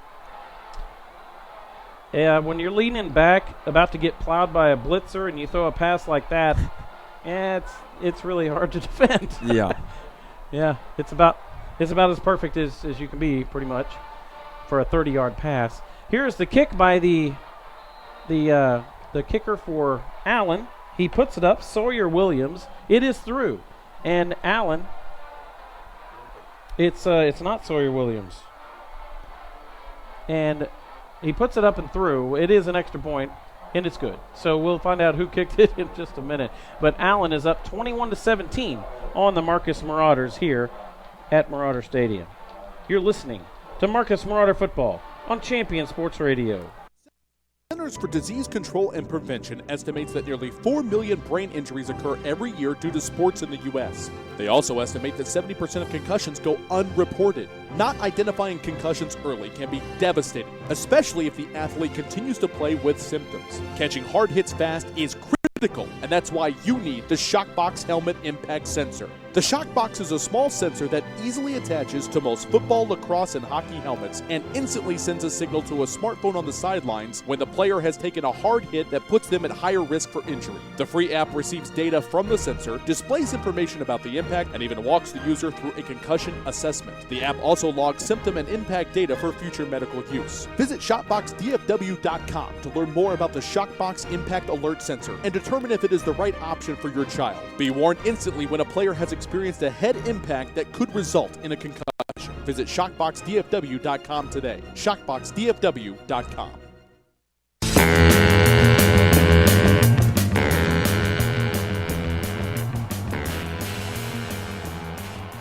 And Allen has it teed up, and the left-footed kicker will put it deep And it's going to be in the end zone, and this time Alex Albright lets his cohort back there catch it. That's Adam Winston, and then they both decide it'd be better off to just kneel on the ball, and we'll take it at the 25-yard line. Marcus with the ball, 25-yard line, first down and 10. They're down by 4 now. Now what do you do, Colton? What is your, now you've been hit. You knew Allen's third quarter is their key quarter. Now what do you do? You stick with what you know best, and you take the ball away from Kyler Murray as long as you can. You run the ball. Make this a seven-minute drive. And here's the handoff to C.J. Respis, and he is not going to get very far, maybe a yard. Or maybe it was Respis. Mack and Respis both in the formation there at running back, and Respis is the one that ended up with it. He has 35 yards so far. And Allen has done so much better in this second half of being able to be able to stop the Marcus run and only giving him 2 yards on that play. Second down and 9. Parrish in the shotgun. Caden Smith goes into motion. Now here's the handoff to Jared Mack. He's going to be pulled down from behind. And the swarming defense of the Allen Eagles has their crowd all fired up now. And a big 3rd down and 8 coming up. Yeah, Allen's finally getting in the backfield, and they're taking advantage of it, swarming, like you said, swallowing up the running back for no gain there. 5 minutes to go in the third quarter. Allen 21, Marcus 17. 3 receivers set.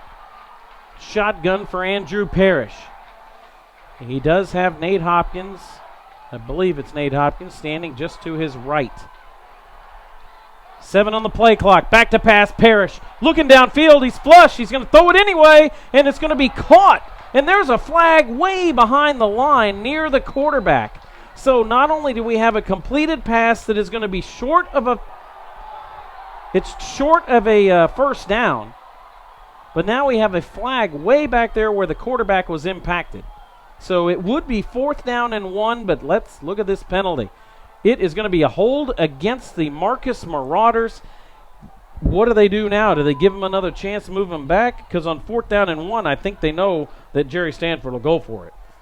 No, it looks like they're going to tack on the penalty and make this a 3rd and what you didn't want to see, looking like a 3rd and 18. They had a choice between going 4th and 1 or 3rd and 18. They're going 3rd and 18. Here we go. From the shotgun. 4-man rush, and the play is blown dead, and it's a false start on the Marcus Marauders. So now it's going to be 3rd and 23. And it's just piling up. The mistakes are just piling up on Marcus, and maybe the pressure's getting to him. Maybe they're just trying a little too hard, and it's just piling more and more. It's going to be 3rd and 23 here. Clock runs. 4 minutes, 20 seconds to go. Third quarter. You just got to try to get a chunk of it back here, probably, and then punt it away. Let your defense take over. Parrish, shotgun. Complete spread. Even the offensive line is wide spread. And now a timeout is called by the Marcus Marauders. They might need that one later, but they got to have a right play here. Timeout on the field with our score. The Allen Eagles 21, Marcus 17. You're listening to Marcus Marauder Football on Champion Sports Radio. Do you need a boost in exposure? Want to reach local, community-minded folks with information about your business? Join the Champion Sports Radio team and advertise during these games. In the last 4 years, Champion Sports Radio has broadcast over 600 games for more than 3.5 million listeners. And Champion Sports Radio wants to help you use major high school sports to reach thousands of local fans right in your community. It's also a way for your business to give back to the community by helping all these well-deserving student athletes get some recognition for their accomplishments. The cost simply can't be beat for the effect it will have. You get a lot of bang for your buck, and best of all, it provides an opportunity for the best advertisement of all, word of mouth. To secure your prime commercial spot during the broadcast, contact Thomas Lee at Champion Sports Radio by phone at 972-741-0334. That's 972-741-0334 or online at championsportsradio.com. Champion Sports Radio, your home for championship broadcast. Back to action here, 3rd down and 23. Very, very spread formation, 4-man rush. They break through, throwing down the middle of the field. It's caught. It's a first down for the Marcus Marauders. Ryan Friedewald, the junior receiver, makes the catch. Might be the play of the game so far. And that was in the middle of the field, wide open. He catches the ball. Looks like he's ready to take a hit and just lays down. Beautiful play, well drawn up by the coach. And you know what? I thought that was a bad timeout, but it's looking like a great timeout that he just called. 75 yards through the air now for Andrew Parrish. He is not the most prolific passer that you will see, but he goes back there when he has to. He's 4 out of 8 for 75 yards. Here's the pitch back, and that is going to be Jared Mack, and Mack is drilled for a 2-yard loss on the pitch play. From their own 35-yard line, it'll be 2nd down and 12. It looks like two different defensive teams from the first half to the second half. This defensive line for Allen is ready. They're chomping at the bit, and they're getting in the backfield, dropping him for a loss right there. Well, I think they have a little less of their butts because they got chewed at half. Mm-hmm. That's what's going on here. They did not get a very happy reception from the coaches. I can guarantee that. 2nd down, 12, Parrish shotgun, and now a timeout is called. Is there a flag? It is a timeout by Marcus. Hey, it worked last time. See if it works again. Orthopedic Associates supports Marcus High School and the Louisville Independent School District. We'd like to thank Orthopedic Associates for their support. For injuries on the field, at work, or at home, count on the expert physicians at Orthopedic Associates to get you back in the game. Orthopedic Associates, over 35 years of experience you can trust. Marcus football also brought to you by Sam Pack's 5-Star Ford of Louisville. The best new Fords and used cars in Louisville are at 5-Star Ford. It's been nationally recognized for a great place to work and a great place to buy and service your car. Stop by tomorrow and visit with one of our friendly sales staff and test drive a new used car or truck. 5-Star Ford of Louisville. Marcus has broken the 300-yard mark on total yards in this game. 307, 14 first downs. They've outgained the Allen Eagles 307 to 208. They are down on the scoreboard, however, by 4. Well, it looks like Marcus has had 232 rushing yards, and Allen has only had 69 rushing yards. It definitely is in favor of Marcus when it comes, or Allen when it comes to throwing the ball. They have 139 passing yards as opposed to, like you said, 75 for Marcus. 2nd down and 12. The Marcus Marauders are ready following the timeout. They only have one timeout remaining in this game. 2:35 on the clock. Referee Jarvis Walker. Yeah, they may be regretting those two called timeouts here later in the fourth quarter. Very spread 4-man line defensively.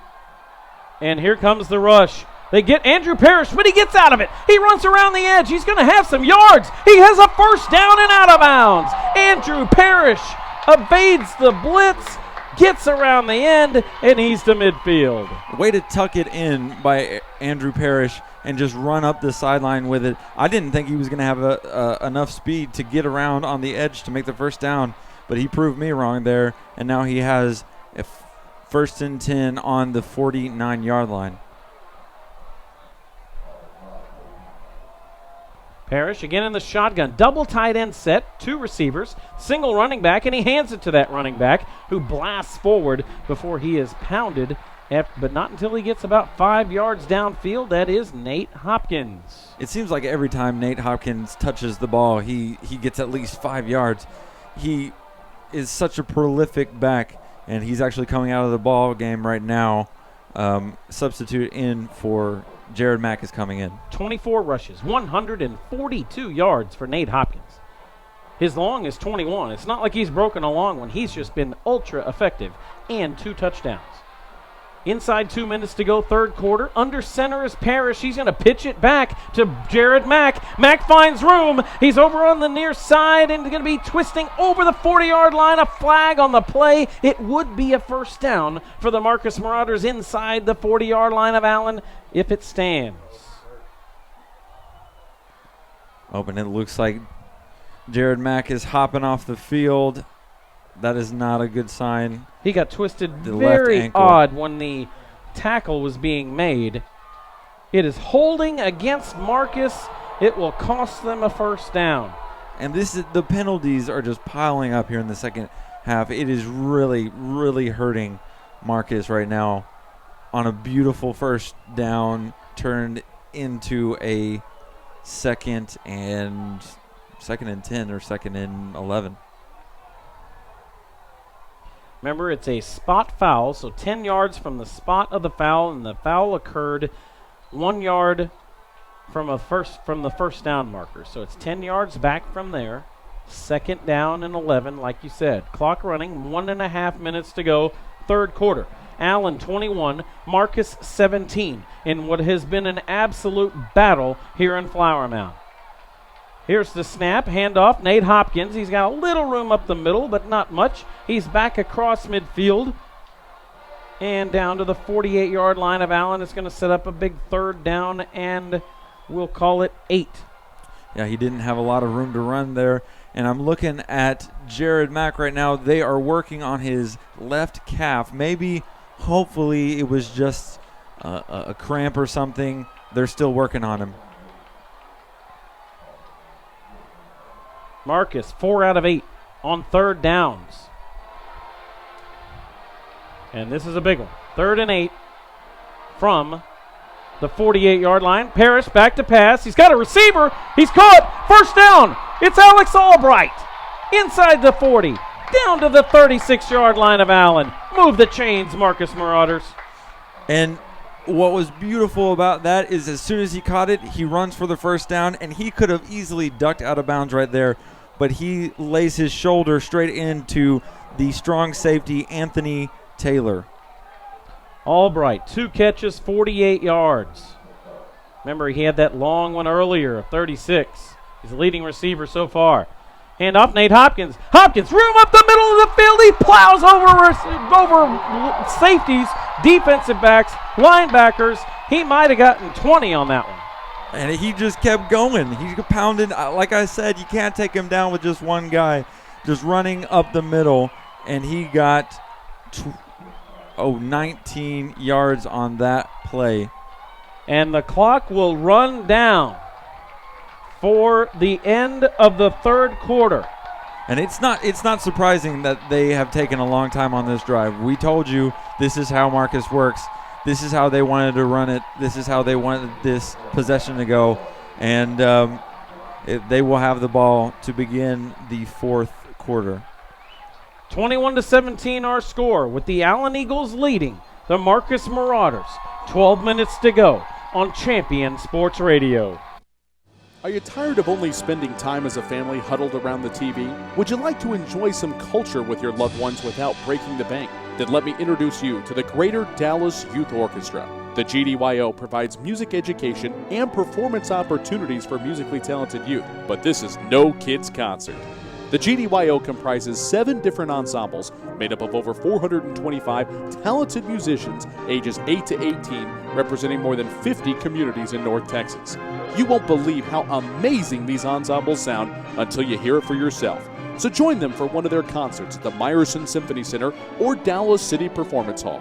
For more information on how to make a donation, as well as a listing of upcoming GDYO concerts, visit gdyo.org. And if you know a talented young musician interested in an unbelievable experience, auditions take place in the spring. Connect with the Greater Dallas Youth Orchestra on Facebook, Twitter, LinkedIn, and at gdyo.org.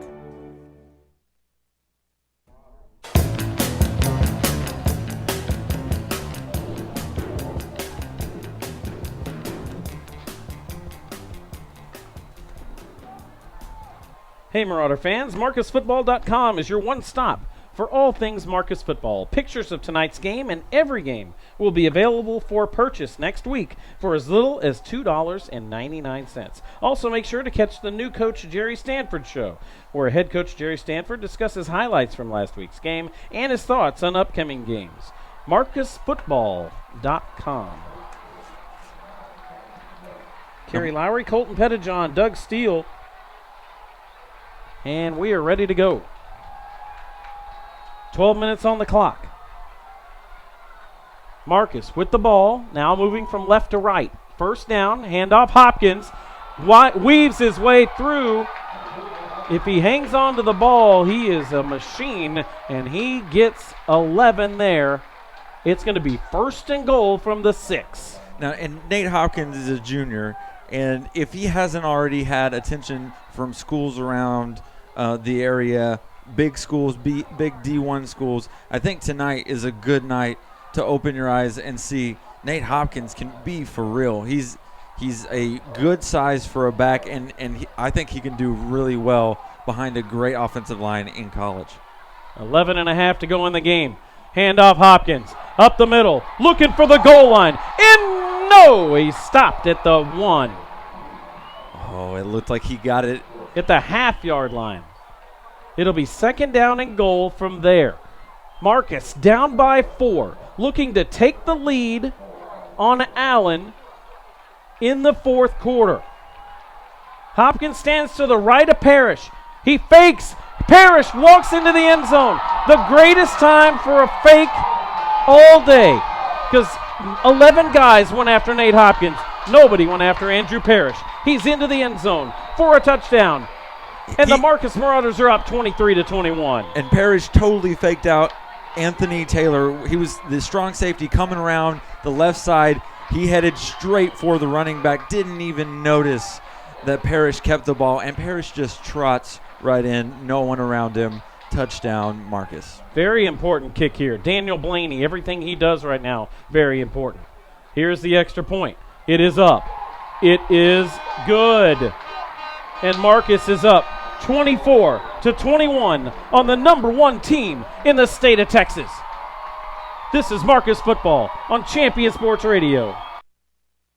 This Point of Origin Design is your one-stop shop for all your apparel, promotional, event, or team uniform needs. Point of Origin Design is a full-service design and logo creation company that offers a wide variety of imprintable and embroidered products. With competitive pricing and quality work, you can't go wrong with Point of Origin Design. It's always best to start at the right point, so visit them online at pointoforigindesign.com. Let them help you plan your next promotional item or design your next t-shirt. That's online at pointoforigindesign.com.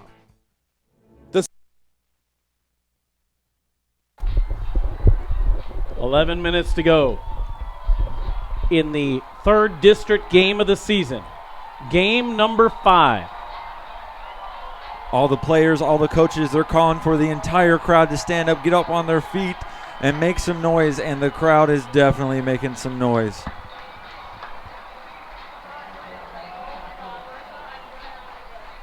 Scores from around the district. Louisville 24-13 in the 3rd quarter over Hebron. That's Louisville 24, Hebron 13. Plano West taking care of Boyd 49-14. Plano up on Flower Mound 28-7. Plano East is on a bye. This is the game to watch. This is the game to listen to. Blaney kicks off deep. Goes down to the 5-yard line, where Guyton takes it right up the middle of the field. And the ball comes out. It's rolling free. And Allen is going to come up with it. The ball rolled backwards. That was the big key right there. If Marcus takes that one, they're in plus territory. Instead, Allen has their kick return stopped. They lose about 5 yards on the fumble, and they will take over there at the 30-yard line. And that is the second fumble of the game, both recovered by Allen. If Allen has lost both of those fumbles, this could be a completely different ball game. But luckily enough for Allen, they keep the ball, and they're at the 29-yard line. Still good field position.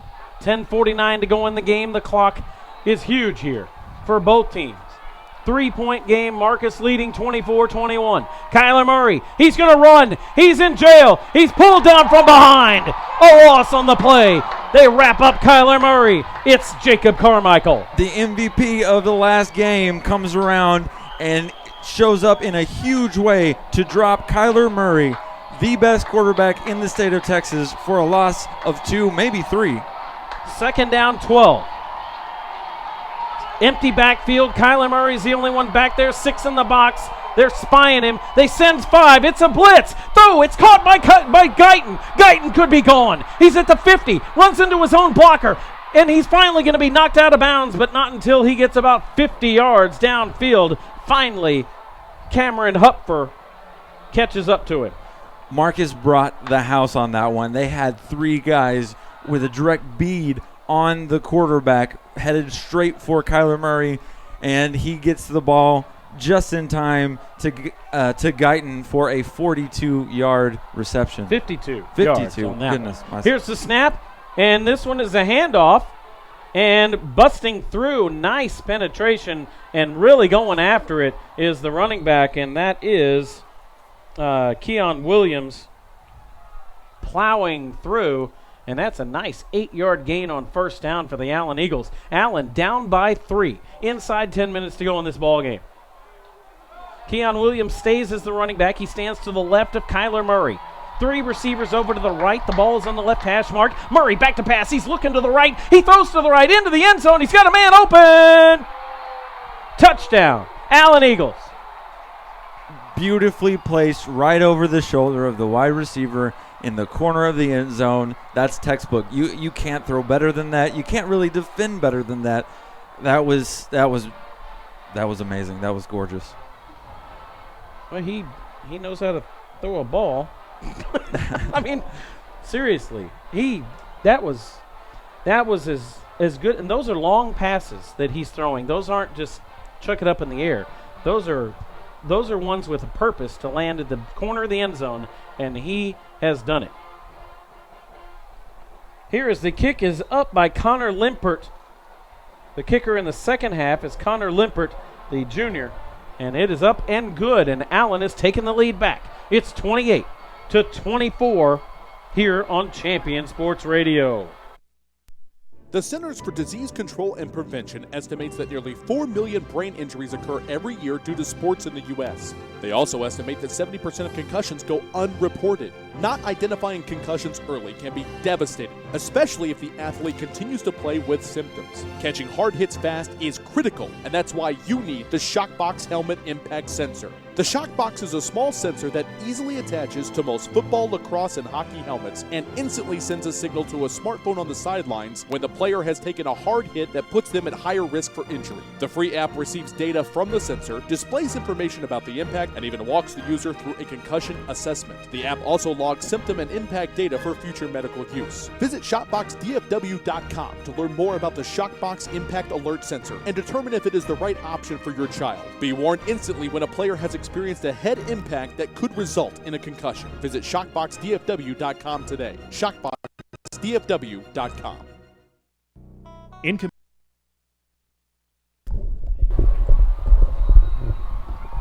Back here at Marauder Stadium, Kerry Lowry, Colton Pettijohn, and Doug Steele on Champion Sports Radio. Allen 28, Marcus 24. Here is the kick from Connor Limpert, and it's going to go into the end zone, and it will be downed there by Alex Albright, and it'll come out to the 25-yard line with 9:32 to go in the game.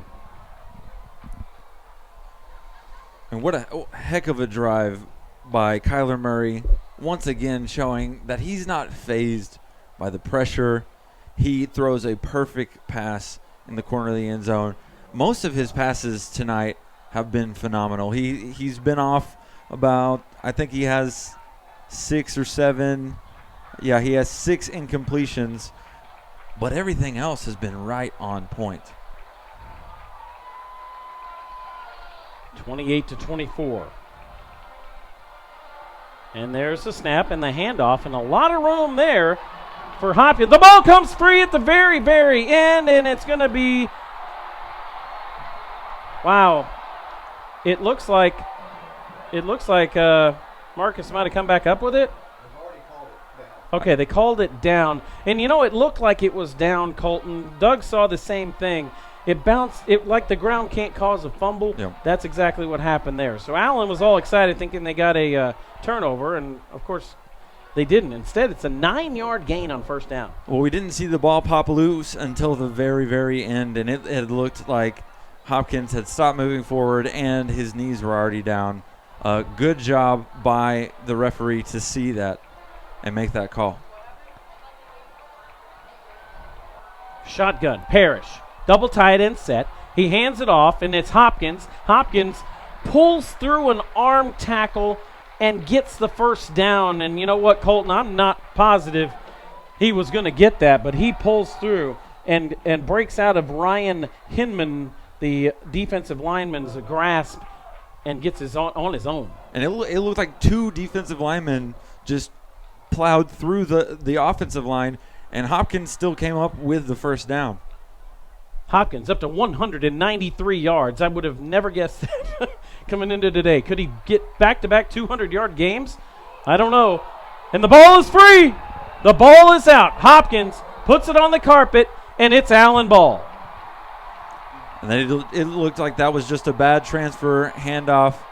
I don't know if Hopkins ever really had a hold of the ball. It was one of those zone read plays, and you're right. It might have never gotten to him. Meanwhile, Allen takes over at the 36-yard line of Marcus, up by 4, but 8 minutes, 11 seconds to go in the game.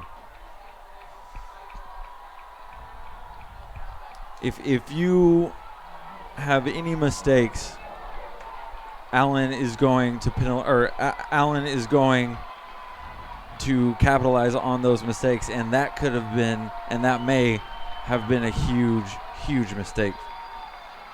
From the 35-yard line, Kyler Murray, shotgun, play action, blitz coming, throws it downfield, and it's going to be incomplete. There was some contact downfield by Ashton Easley. They let it go. Nope, they threw a flag right there. They did throw a flag. It's defensive holding against Ashton Easley on Jalen Guyton.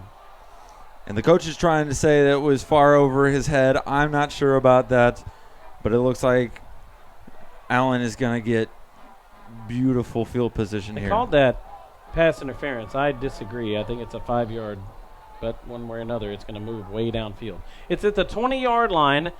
He definitely got a hold of him because Guyton can beat anybody, and he had beaten the Marcus defense there with no backside help, and he probably would have gotten to the ball. Yep. Yeah. I mean, that was probably a good decision. That's by the reason why the there is that penalty, to be honest. 3 receivers go to the right side. Kyler Murray in the shotgun, of course.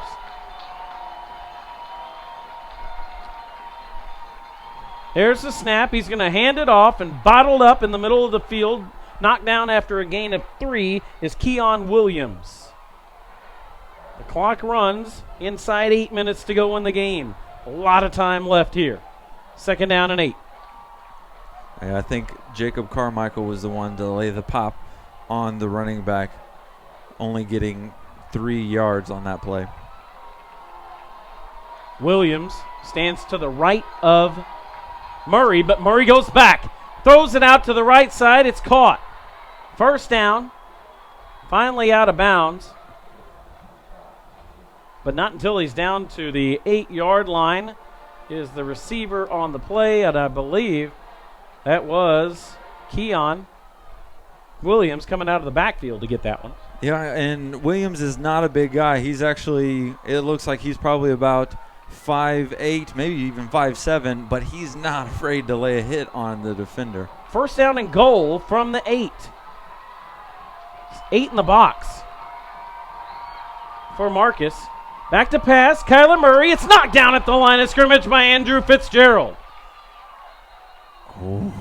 And Andrew Fitzgerald, he looked like he could have had that interception right there. I think he was just trying to knock the ball down. Well, that he did. He did not knock it up. He knocked it back like a volleyball spike. Very, very J.J. Watt-esque there on that play. And now a timeout is called. We're getting boos from the crowd. I'm not sure what that's all about. And we will have to sort this out. It is a timeout, even though there is a referee conference. And they are not allowing the teams to go to the sideline to talk to the coach. Well, I don't know what they're doing. But let's tell you that the Marcus Marauders would like to thank Cage Incorporated for their support of Marcus High School. Go to cagecares.org to find out how you can get involved in providing opportunities and improvements to the lives of disadvantaged children through the Cage Cares Foundation. We thank you very much. Point Bank proudly supports Marcus High School. Switch to the bank that supports your school, your local businesses, and your community. Point Bank, what are you waiting for? Point Bank, member FDIC. I have to wonder at this moment whether Tom Westerberg is thinking about our interview at the beginning of the game, where you cursed him, where I talked about 2 years ago today was the last time Allen lost a game, and Doug and I were calling the game. So we haven't really seen Coach Westerberg since then, and we just kind of we either bring the good luck to Allen or the bad luck. When we covered Allen, they were 50-6. When we left, they don't do so well when we show up. Still trying to sort things out on the field here. Westerberg is now talking to Jarvis Walker, the referee. Yeah, I'm not really sure what the confusion's all about. I don't know. I guess no one called a timeout. They're not charging a timeout to anyone. They just had a conference. Second down and goal from the 8. Kyler Murray in the shotgun, double tight end set. 2 receivers over to the left side, including Jalen Guyton, who is wide out to the left. They have to put single coverage because of all the weapons that they have. Keon Williams moves over to the left now, and it's going to be a running play. Kyler Murray is going to sprint. He's taken down from behind. It's Jacob Carmichael. Jacob Carmichael comes right around the right corner and just trips up Kyler Murray, and he goes nowhere. I think he may have stayed at the line of scrimmage. He did. No gain. If he gets by Jacob Carmichael, it's 6 points on the board for Allen. Instead, it's third down and goal from the 8. The Marcus crowd is on their feet. This is a huge third down. Allen has yet to convert a third down today. They're 0 for 3. Yep, I was just about to say that, and it looks like Allen is going to charge their first timeout, take their first timeout here. We'll take a timeout too. This is Champion Sports Radio. The Allen Eagles lead the Marcus Marauders 28-24 in this battle for first place in District 6-6A. In Command Broadcasting, a sports TV broadcasting and marketing company. In Command Broadcasting provides a wide array of turnkey video production and streaming services. In Command services include filming of sporting events, season highlights, school graduations, corporate infomercials, and documentaries. In Command streams your sporting event or company function over the internet live or on demand. Call 972-851-7888 to raise the energy of your next event. In Command Broadcasting, 972-851-7888. Writer Gerald Early said that when they study our civilization 2,000 years from now, there will only be 3 things that Americans will be known for: the Constitution, baseball, and jazz music. GDYO's Jazz Institute provides young musicians in North Texas the opportunity to learn what it means to be a jazz musician through weekly technique classes and combo rehearsals with professional jazz musicians. From the first note to the final round of applause, GDYO Jazz Institute concerts will amaze and delight both hardcore jazz cats and new fans alike. Learn more about the truly original American art form through the GDYO Jazz Institute, online at gdyo.org/jazz. And we're back to action here. 6 minutes, 12 seconds to go in this game. It's a long one. Doug, it's after 10. And there's still half a quarter to go. But nobody's leaving here. Kyler Murray, shotgun on 3rd down and goal from the 8. 7 in the box. He's back to pass. He's looking. He's flushed out to the right. He's got all kinds of room to run. He's going to run and he's going to be taken down. No, he gets into the end zone. Touchdown, Allen Eagles. Kyler Murray all the way. There was 2 defenders over there. They looked like they had him all locked up, and he just squeezes right through to the right pylon, dives through for the touchdown, and pending the extra point, Allen will go up 10 points. They're up 34-24. The extra point would put them up by 11. Plenty of time. 6:02 to go in this ball game.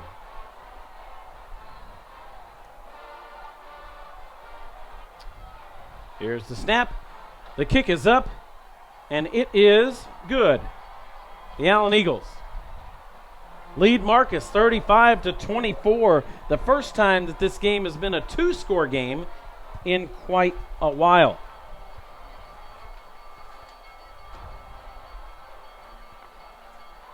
What do you say, Colton? I mean, the Allen Eagles are the second best team in the country. Best team in the state, defending 2-time state champions, and they're getting all that they want from the Marcus Marauders today. And Marcus, they've really, hats off to them. They've done a great job. Just in the second half, they've gotten a little sloppy and quite a few penalties. I think they've had 6 penalties in the second half alone, and that's really hurt them tremendously. That turnover right there, it's huge. Just really so close. And the game's not over. Hey, we have 6 minutes left. Marcus goes down, scores, forces Allen a 3 and out. There's still 100% left in this game. 35-24. Allen will kick off here. Connor Limpert approaches the ball. He has it in the middle of the field at the 40. This one's returnable. This one's going to be at the 1-yard line. Taken by Albright.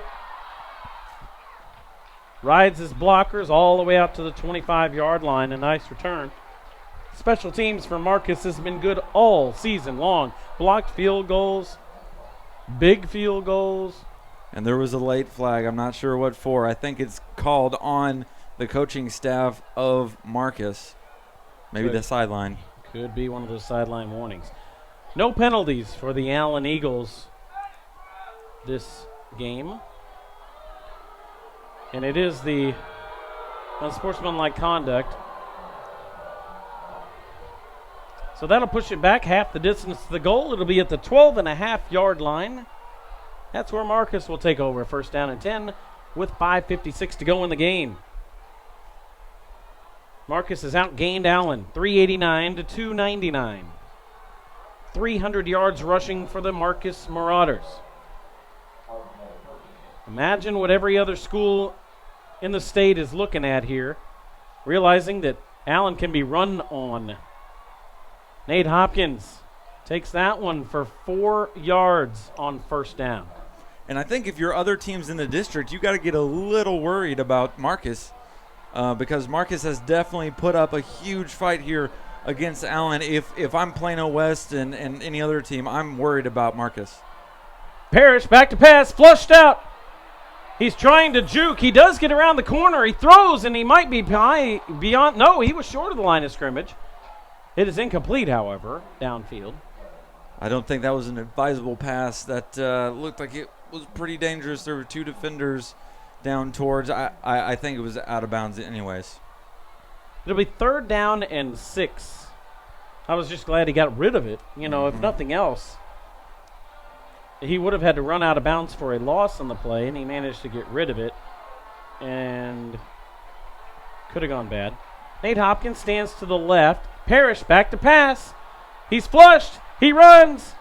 He's going to be close to a first down. He has it. Move the chains, Marcus. The 20th first down of the game. And what a gutsy decision by Parrish to run straight up the field and straight into traffic and get the first down. It looks like he may be wincing a little bit from that hit. I don't think he's going to ask to come out. Parrish hands off to Nate Hopkins. He's free up the middle of the field. Move the chains, Marcus Marauders. Exactly 10 on the run by Nate Hopkins. And Hopkins is over 200 yards for the second straight game. Hopkins he's just doing what he's been doing all season long. And actually, I think he's running better tonight than he's run all year. He stands to the left of Parrish. Parrish back to pass. It's a screen out to the side, and it's going to be Kubas. Makes the catch, but nothing doing. Covered very well by the Allen defense, and there's only a 1-yard gain. Yeah, there was total chaos over by the receiver, Bryce Kubas, on that one. Anthony Taylor and Sione Tupu, the sophomore linebacker, both over there. Yep. And now a player is down for Allen. The Allen Eagles. They have been gassed. They have played hard today. Allen has had to play very hard today on defense, and you can tell by the injuries and the excitement that they've had on their sideline, just trying to get past the upstart Marcus Marauders. Remember, Marcus went 2-9 last season, and they are, at one point, were leading in the fourth quarter of a game to possibly go 4-1. So now going off the field under his own power is George Brooks, the junior defensive lineman for the Allen Eagles. Now, Marcus only has 4.5 minutes to march down, get a field goal, and then come back or to get a score and then come back and score again to at least get the tie or get the lead in this game. Parrish goes from the shotgun. 88 yards passing. He's back to pass. He's flushed out. He's going to run. He's got a lot of room. He busted outside. What a great open field tackle, and now a flag is down. Could it be a hold? It may be a blocking in the back by the receiver. I think that's probably going to be against Marcus based on where it was. Michael Davis. The ball, it is against Michael Davis of the Marcus Marauders. It was downfield blocking, and the gain was 6 yards on the scramble by Parrish. However, they'll move it back, and it'll still be second down, but instead of second down and 9, it's going to be second and 13. Second and 13. Here we go. Clock running, 4:15 to go in the ball game. Marcus down by 11 with the ball in the fourth quarter. Bryce Kubas far out to the right side. Parrish, shotgun, takes it, handoff, Nate Hopkins. Hopkins hit in the backfield. That slowed him down, so he only gets 2 yards on that carry. It'll be 3rd down and 11. Yeah, like you said, he was just popped in the backfield by the defender. I think that might have been Ryan Himpton. 3rd down and 11. They are 6 out of 10 on 3rd downs. Marcus has done a fantastic job on offense tonight and defense. They have nothing to be ashamed of tonight. Parrish back to pass, throws it over the middle. It's caught by Caden Smith. He's near the first down marker. He turns. He breaks free. He's got a first down, and he's into Allen territory down to the 47-yard line. And that's what you love to see. That's the potential you have in Caden Smith. You can give him the ball, and he can break it for an extra 5 to 10 yards after getting contact by the defender. Parrish to Caden Smith for 20. And Marcus set up with 3 minutes to go in the game. 1st down and 10. They're in just total pass mode now, I believe. Back to pass is Parrish. Looks downfield, flushed, throws it, sideline, caught. really close to a first down. That's a brilliant pass against the grain by Parrish, sidearm to Caden Smith. And that was a great catch by Caden Smith as well, right at the first down marker. He lays out for it, tucks it right away from the defender so the defender couldn't get to it and intercept that one. 118 yards for Parrish, 8 out of 13. Caden Smith now has 3 catches for 39 yards. Parrish back to pass, 5-man rush, looking deep, throws deep. He's got Caden Smith, and it's off his hands. He was anticipating the big hit down at the 10-yard line. Yeah, and he got quite a big hit as well when the ball hit his hands. Great play by the defender. Not a lot you can do about that. 2:23 to go in the game. Marcus down by 11. Second down and 10. They're at the 37-yard line of Allen. They only have 1 timeout to work with. Basically looking at a score and an onside kick if they can pull it off here. Remember, a field goal would work. Here comes a 5-man rush. Parrish throws over the middle, looks for Albright. Albright jumps, puts one hand up, cannot get it. And Albright laid out for that one, gave it everything he got. Parrish just throws it a little too far in front. Third down. They converted 7 of 11 third downs. Some of them on the miraculous side on long passes. And this is 4-down territory right here, no doubt. From the 37-yard line, Parrish back to pass. Max protection. Breaks out, runs. He's going to get really close to a first down. They rip his helmet off on the tackle. It's very close. He has to go to the sideline because the helmet comes off. It's kind of crappy because it was a tackle on the head that made it happen. It's not like it popped off. It was ripped off. But no face mask, but Cade Irwin comes into play on 4th down and 1. Cade Irwin from the shotgun. He's going to hand it off, and it's really close. I think Nate Hopkins got it. Cade Irwin made the right decision. He made the absolute right decision there because if he kept it, they were keying on him. Yep. Hopkins gets the first down. Yeah, it definitely looks like Allen did their research and knows that when Cade Irwin is in the ball game, he likes to keep the ball. He doesn't hand it off too often. Cade Irwin stays in the game, but as a slot receiver. Back to pass is Parrish. He's looking at Irwin. He throws it across the middle, and Irwin has it. There is a big flag way behind the line of scrimmage. It might be roughing the passer. We're going to find out because Parrish is very slow to get up. It is a completed pass down to the 12-yard line to Cade Irwin, a sliding Cade Irwin. Yeah, I think definitely roughing the passer by number 3, Diggs.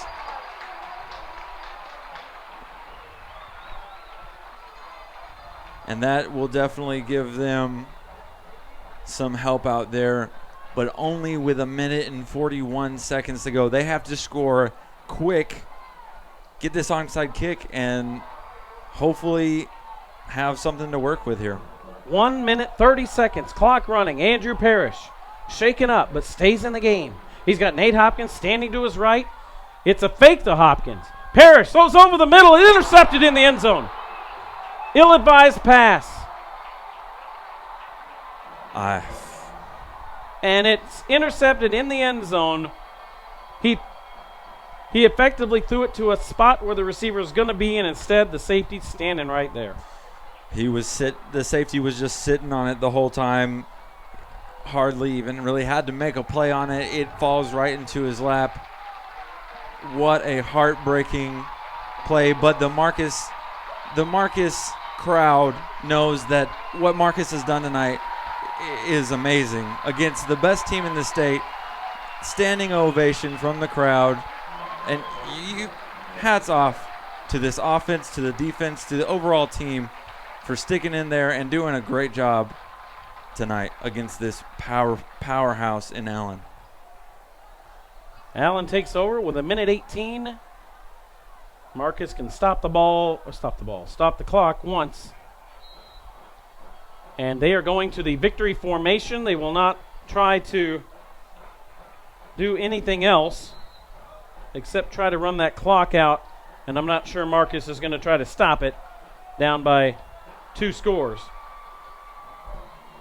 And we approach the 1 minute mark. The Allen Eagles are going to survive, is what I would call it. Yep. And here in Flower Mound, they will go home happy. Honestly, they're up by 11 points, but when you look at this game, when you watch this game, it has been a much closer game than just an 11-point lead. Marcus has been in this game the entire time until the middle of the fourth quarter. They've been within scoring, within 1 score of the lead until the middle of the fourth quarter. And Allen, a huge key to their success tonight. Only 1 penalty for 6 yards, and that was the roughing the passer call that we just saw not too long ago. And Marcus is already lining up for the handshake. Clock runs down to 7 seconds. Coach Jerry Stanford takes a very proud bunch, and they will shake hands with the number 1 team in the state. And the number 1 team in the state will shake hands back and know that they just got out of here against a buzzsaw of a Marcus team now led by Coach Jerry Stanford. Today, a loss is somewhat of a win. They definitely serve notice to the rest of the district, and they look like a playoff team right now. And you know, I've always said there's really no such thing as a moral victory, but if there ever was a moral victory, that tonight Marcus definitely can hang. You know, you can hold your head high with the performance that you've done tonight. Hats off once again. Great job. We will be back with the In Command Broadcasting postgame show on Champion Sports Radio. Final score, Allen 35, Marcus 24. There's a time and a place for everything. As you'll see, projections for the next quarter are... He shoots, he scores! 2 points for team middle management. The office is not one of them. Jack, can I see you in my office? No pouting, it's your ball. Let's see what you got. But Whirly Ball is. For corporate events, team building, and private parties, Whirly Ball in Hearst and Plano is electric fun. Test your skills on the arcade games. Zip around in your Whirly Bug for a Whirly Ball competition. Or play the most affordable laser tag in the city. Learn more at whirlyball.info. Many heart conditions can be fixed, but many of us don't know we have a problem until it's too late. On April 2, 2009, Zachary Schraw, a 16-year-old sophomore offensive lineman, died of sudden cardiac arrest, the number 1 cause of death among student athletes. Like so many SCA victims, Zach had no heart issues, nor did anyone in his family. If Zach had an echocardiogram, he might have been able to avoid suffering a condition that takes 10,000 of our youth each year. In his memory, Living for Zachary was formed to try and prevent SCA from taking the lives of youth everywhere. Join in the fight today and stop the silent killer of SCA by scheduling your young athlete for an echocardiogram, a procedure that can detect any heart issue with 99% accuracy. For more information, visit www.livingforzachary.org. That's living4zachary.org, and let your heart be heard.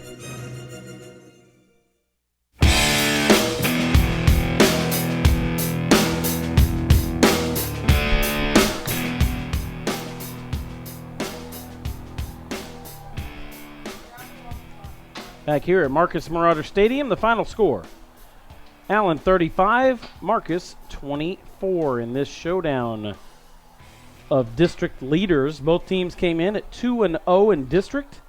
Allen gets out of here, goes to a 5-0 record and 3-0 in district. Marcus drops to 2-1 in district, 3-2 overall. You are listening to the In Command Broadcasting postgame show with Kerry Lowry, Colton Pettijohn, and Doug Steele. And the Marcus Marauders, I'm just going to start with this because the Marcus Marauders outgain Allen 468 to 299. Now, I know you don't win it on that stat sheet, but if that tells you anything about that Marcus really controlled the line of scrimmage, then, I mean, that's exactly what happened today. Yep. And Marcus ran the ball like they normally do a bunch of times. They ran it 55 times for 335 yards, as opposed to Allen's 19 runs for 86 yards. They fumbled the ball once, and they lost the ball. Allen fumbled the ball twice, never lost it. Really, besides the fumble, Allen playing a very sound game with only giving up only one penalty for 6 yards. You can't say that Allen really screwed up, and that's why Marcus was in this game. Marcus just really took care of the opportunities that they had and early, and they scored to keep them in this game. Now they only scored 7 points in the second half of the game, as opposed to the 11 points by no, more than 11, excuse me.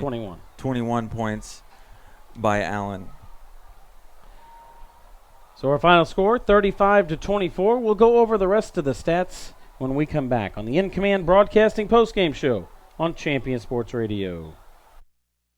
Are you tired of only spending time as a family huddled around the TV? Would you like to enjoy some culture with your loved ones without breaking the bank?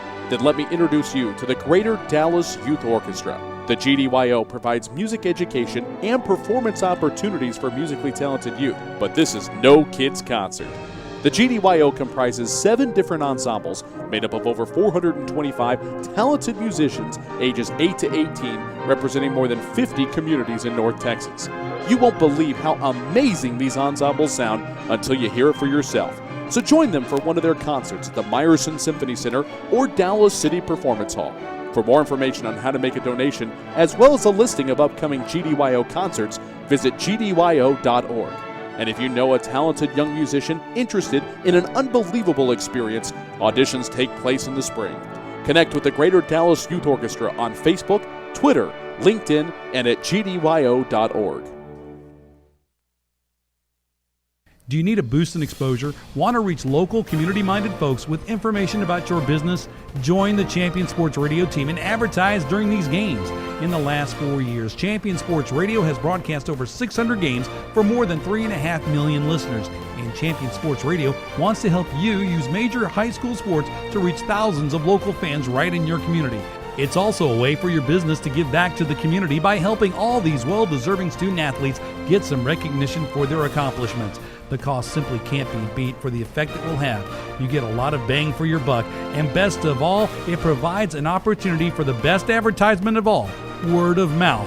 To secure your prime commercial spot during the broadcast, contact Thomas Lee at Champion Sports Radio by phone at 972-741-0334. That's 972-741-0334 or online at championsportsradio.com. Champion Sports Radio, your home for championship broadcast. Stay up on all the latest news about the teams you care about and know when your favorite games are on the air thanks to Champion Sports Radio social media. Either follow at Champion Sports on Twitter or like our Facebook page at facebook.com/championsportsradio, and you will know what time your game starts, who was named Player of the Week, or what your school's alumni are doing in college. That's on Twitter at Champion Sports and facebook.com/championsportsradio, your home for championship social media. Shell experts here with a pitching machine and a shield to demonstrate the importance of protecting your engine. Think of me as an engine. The Shield is new Shell gasoline with 20% more nitrogen and rich cleaning agents than before. And the baseballs are gunk that attack intake valves and fuel injectors. Come on, gunk, is that all you got? Gunk is out of here! New Shell nitrogen-enriched gasolines. No other gasoline protects your engine better. For quality auto service and repair, see the folks at Flat Shell on Preston Road at I-635.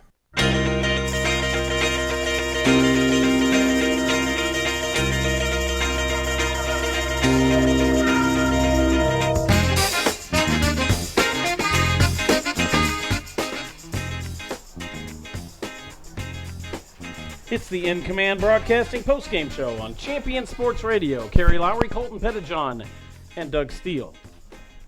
Bring you Marcus football all season long. We had Sandy Lumley in the booth tonight. She was operating the Twitter that many of you might have been reading. And the Facebook. So. Well, it really made me nervous because I had to stay on my best behavior. Now that she was in here the entire time, I couldn't jump around. I know. She was nice. She didn't, repeat everything. So, final score: Allen 35, Marcus 24, and I'll tell you what. We're going to look at these stats real quick, and when I first look at this, when you read these, you're going to think, or I just look at it and I say, okay, well, the Marcus team beat the Allen team based on these stats. 25 first downs for Marcus to only 13 for Allen. 468 total yards for Marcus, 299 for Allen. 335 yards rushing for Marcus, 86 for Allen. Allen averages 580 yards offense a game, and they got just over half that against the Marcus Marauders. It's unbelievable. The penalties definitely shifted toward Marcus, however. Yeah, this will definitely bring the average down for Marcus because, my goodness, 200 yards less than what they normally get.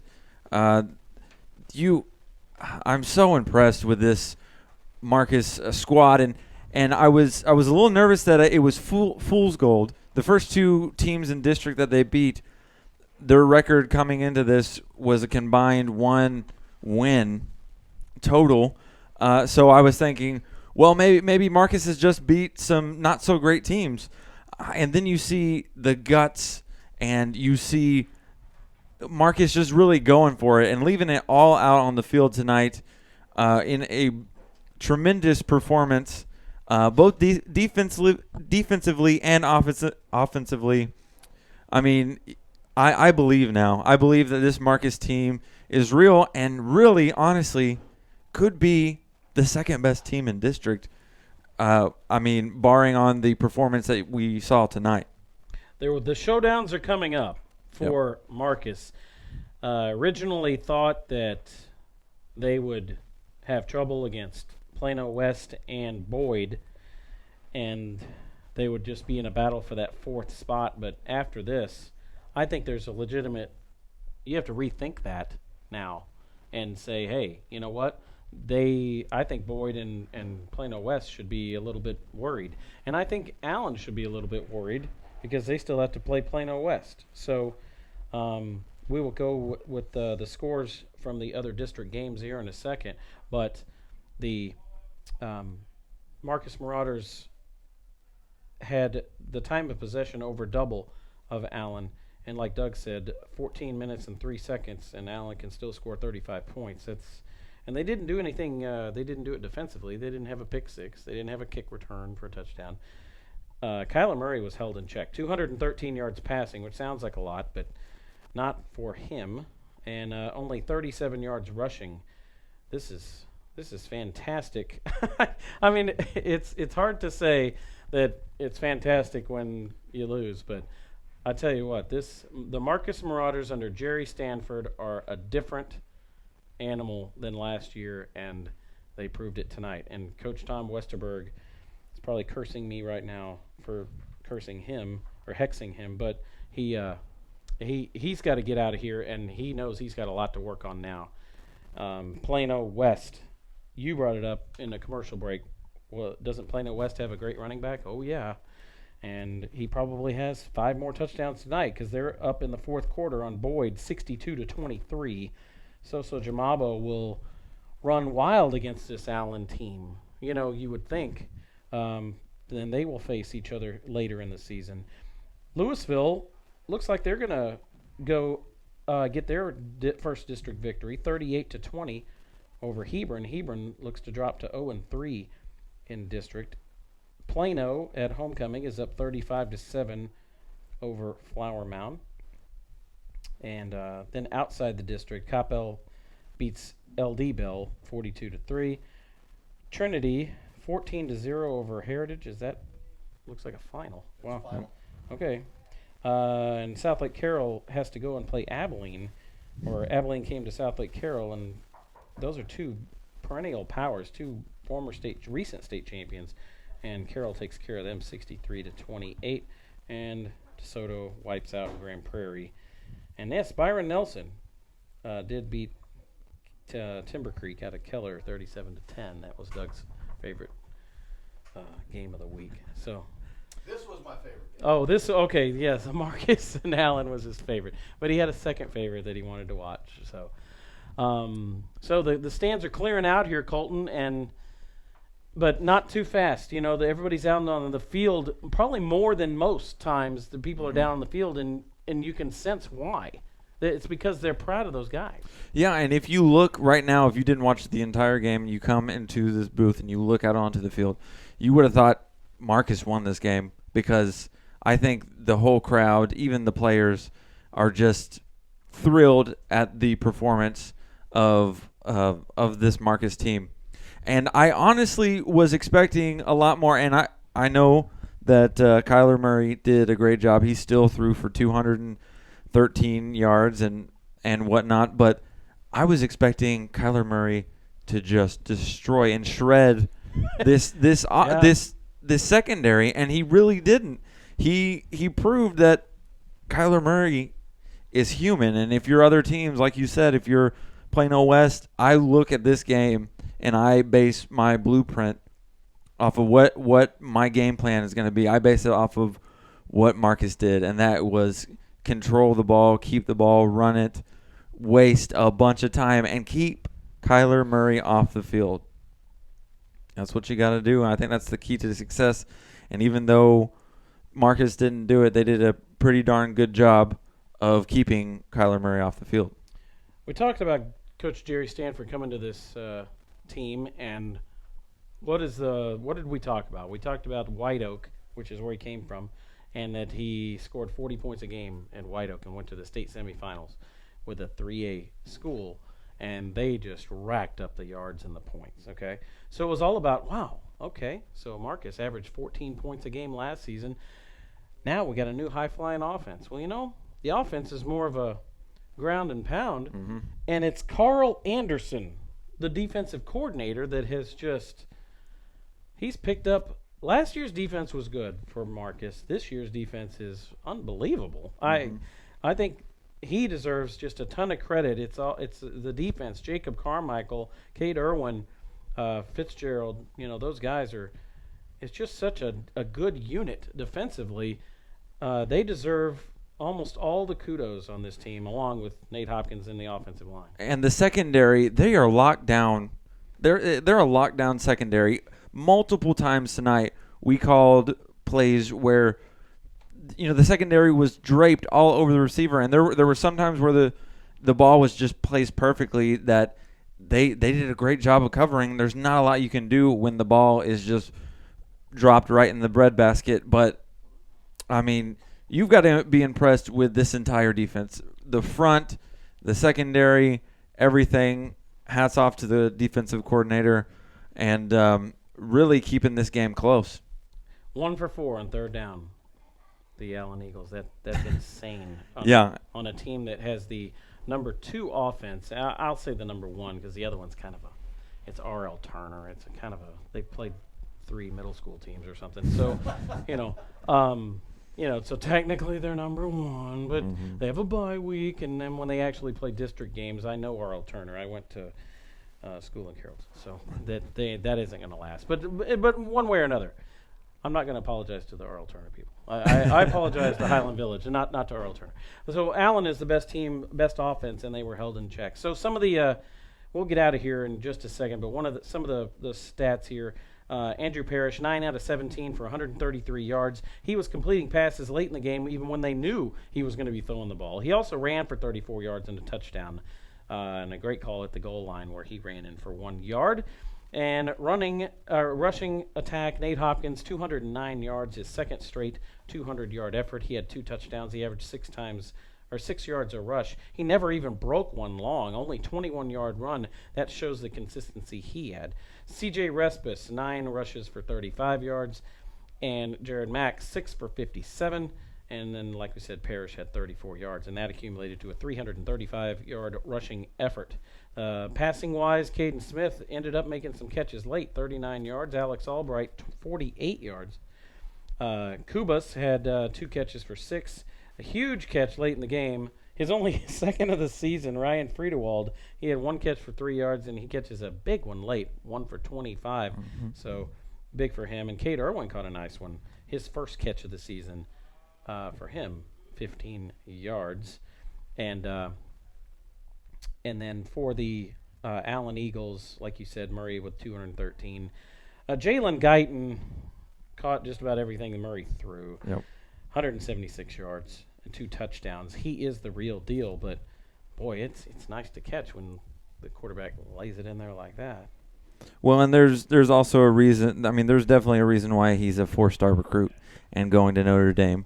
I mean, yes, he had some beautifully thrown balls to him by Kyler Murray, but he also made some great catches, and he makes you miss after there. I know there were a couple plays open field, and he just makes the defender whiff, and yeah, it reminds me a lot of Des Bryant. I mean, those two are definitely the top performers on offense, and you can't say enough about their offensive line as well. But like you said, Marcus did a great job of getting through that offensive line, and I know that I think one of the Allen starting offensive linemen was out this game. Bobby Evans, the 4-star recruit that's committed to OU. I think he was injured, or he at least sat out this game. But still, great accomplishment by Marcus, and causing two fumbles. Didn't recover any, but I mean, those were exciting. Give him credit for forcing those fumbles. We'll take one more break, come back, and wrap this one up. This is the In Command Broadcasting postgame show on Champion Sports Radio. Final score, Allen 35, Marcus 24. The Centers for Disease Control and Prevention estimates that nearly 4 million brain injuries occur every year due to sports in the U.S. They also estimate that 70% of concussions go unreported. Not identifying concussions early can be devastating, especially if the athlete continues to play with symptoms. Catching hard hits fast is critical, and that's why you need the Shockbox Helmet Impact Sensor. The Shockbox is a small sensor that easily attaches to most football, lacrosse, and hockey helmets and instantly sends a signal to a smartphone on the sidelines when the player has taken a hard hit that puts them at higher risk for injury. The free app receives data from the sensor, displays information about the impact, and even walks the user through a concussion assessment. The app also logs symptom and impact data for future medical use. Visit ShopboxDFW.com to learn more about the Shockbox Impact Alert Sensor and determine if it is the right option for your child. Be warned instantly when a player has experienced a head impact that could result in a concussion. Visit ShockboxDFW.com today. ShockboxDFW.com. In Command Broadcasting, a sports TV broadcasting and marketing company. In Command Broadcasting provides a wide array of turnkey video production and streaming services. In Command services include filming of sporting events, season highlights, school graduations, corporate infomercials, and documentaries. In Command streams your sporting event or company function over the internet live or on demand. Call 972-851-7888 to raise the energy of your next event. In Command Broadcasting, 972-851-7888. Writer Gerald Early said that when they study our civilization 2,000 years from now, there will only be 3 things that Americans will be known for: the Constitution, baseball, and jazz music. GDYO's Jazz Institute provides young musicians in North Texas the opportunity to learn what it means to be a jazz musician through weekly technique classes and combo rehearsals with professional jazz musicians. From the first note to the final round of applause, GDYO Jazz Institute concerts will amaze and delight both hardcore jazz cats and new fans alike. Learn more about the truly original American art form through the GDYO Jazz Institute online at gdyo.org/jazz. There's a time and a place for everything. As you'll see, projections for the next quarter are... He shoots, he scores! 2 points for team middle management. The office is not one of them. Jack, can I see you in my office? No pouting, it's your ball. Let's see what you got. But Whirly Ball is. For corporate events, team building, and private parties, Whirly Ball in Hearst and Plano is electric fun. Test your skills on the arcade games. Zip around in your Whirly Bug for a Whirly Ball competition. Or play the most affordable laser tag in the city. Learn more at whirlyball.info. Point of Origin Design is your one-stop shop for all your apparel, promotional, event, or team uniform needs. Point of Origin Design is a full-service design and logo creation company that offers a wide variety of imprintable and embroidered products. With competitive pricing and quality work, you can't go wrong with Point of Origin Design. It's always best to start at the right point, so visit them online at pointoforigindesign.com. Let them help you plan your next promotional item or design your next t-shirt. That's online at pointoforigindesign.com.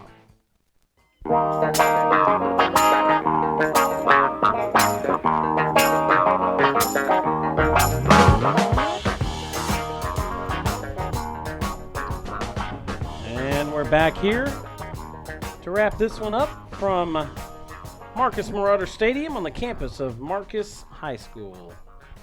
Kerry Lowry, Colton Pettijohn, Doug Steele up here in the press box. The press box has kind of been cleared out by now. So final score 35-24 in favor of the Allen Eagles in this showdown for first place in district. The Marauders are halfway through the season now. They've played their 5 games and they are 3-2. I think that's better than most would have thought. And tonight they held a team who averages 240 yards rushing and held them to 89. I mean, there's so many stats you can look at and just say, hey, Marcus is for real, and we know they are. So the rest of the season now, you don't have to worry about Allen, but guess what? There's 5 other people got to play Allen, and they're going to lose probably when they play Allen. And so that's, the standings are looking pretty good now with Marcus in 3rd place in district right now behind Plano West, who is 2-0, and Allen that is 3-0. So we're going to wrap this one up here on the In Command Broadcasting post-game show on Champion Sports Radio. We want to thank everybody who brought you tonight's game. The president of Champion Sports Radio is Thomas Lee. Special thanks to Steve Steele for information in the organization of our cross-country interview. If you didn't get a chance to hear that, go back to the stream on the archive that you'll be able to hear probably on Sunday night or Monday morning. Had a nice long interview with the #1 cross-country team in the state from Marcus, the Marcus girls. Our analyst for tonight's game is Colton Pettijohn, and on stats, Doug Steele. So for Colton and Doug, I'm Kerry Lowry, thanking you for listening to the Marcus Marauders falling to the Allen Eagles 35-24.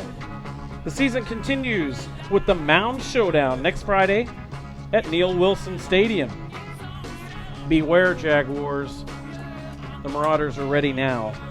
Until then, good night, Nash, and good night, everybody, from Flower Mound, Texas.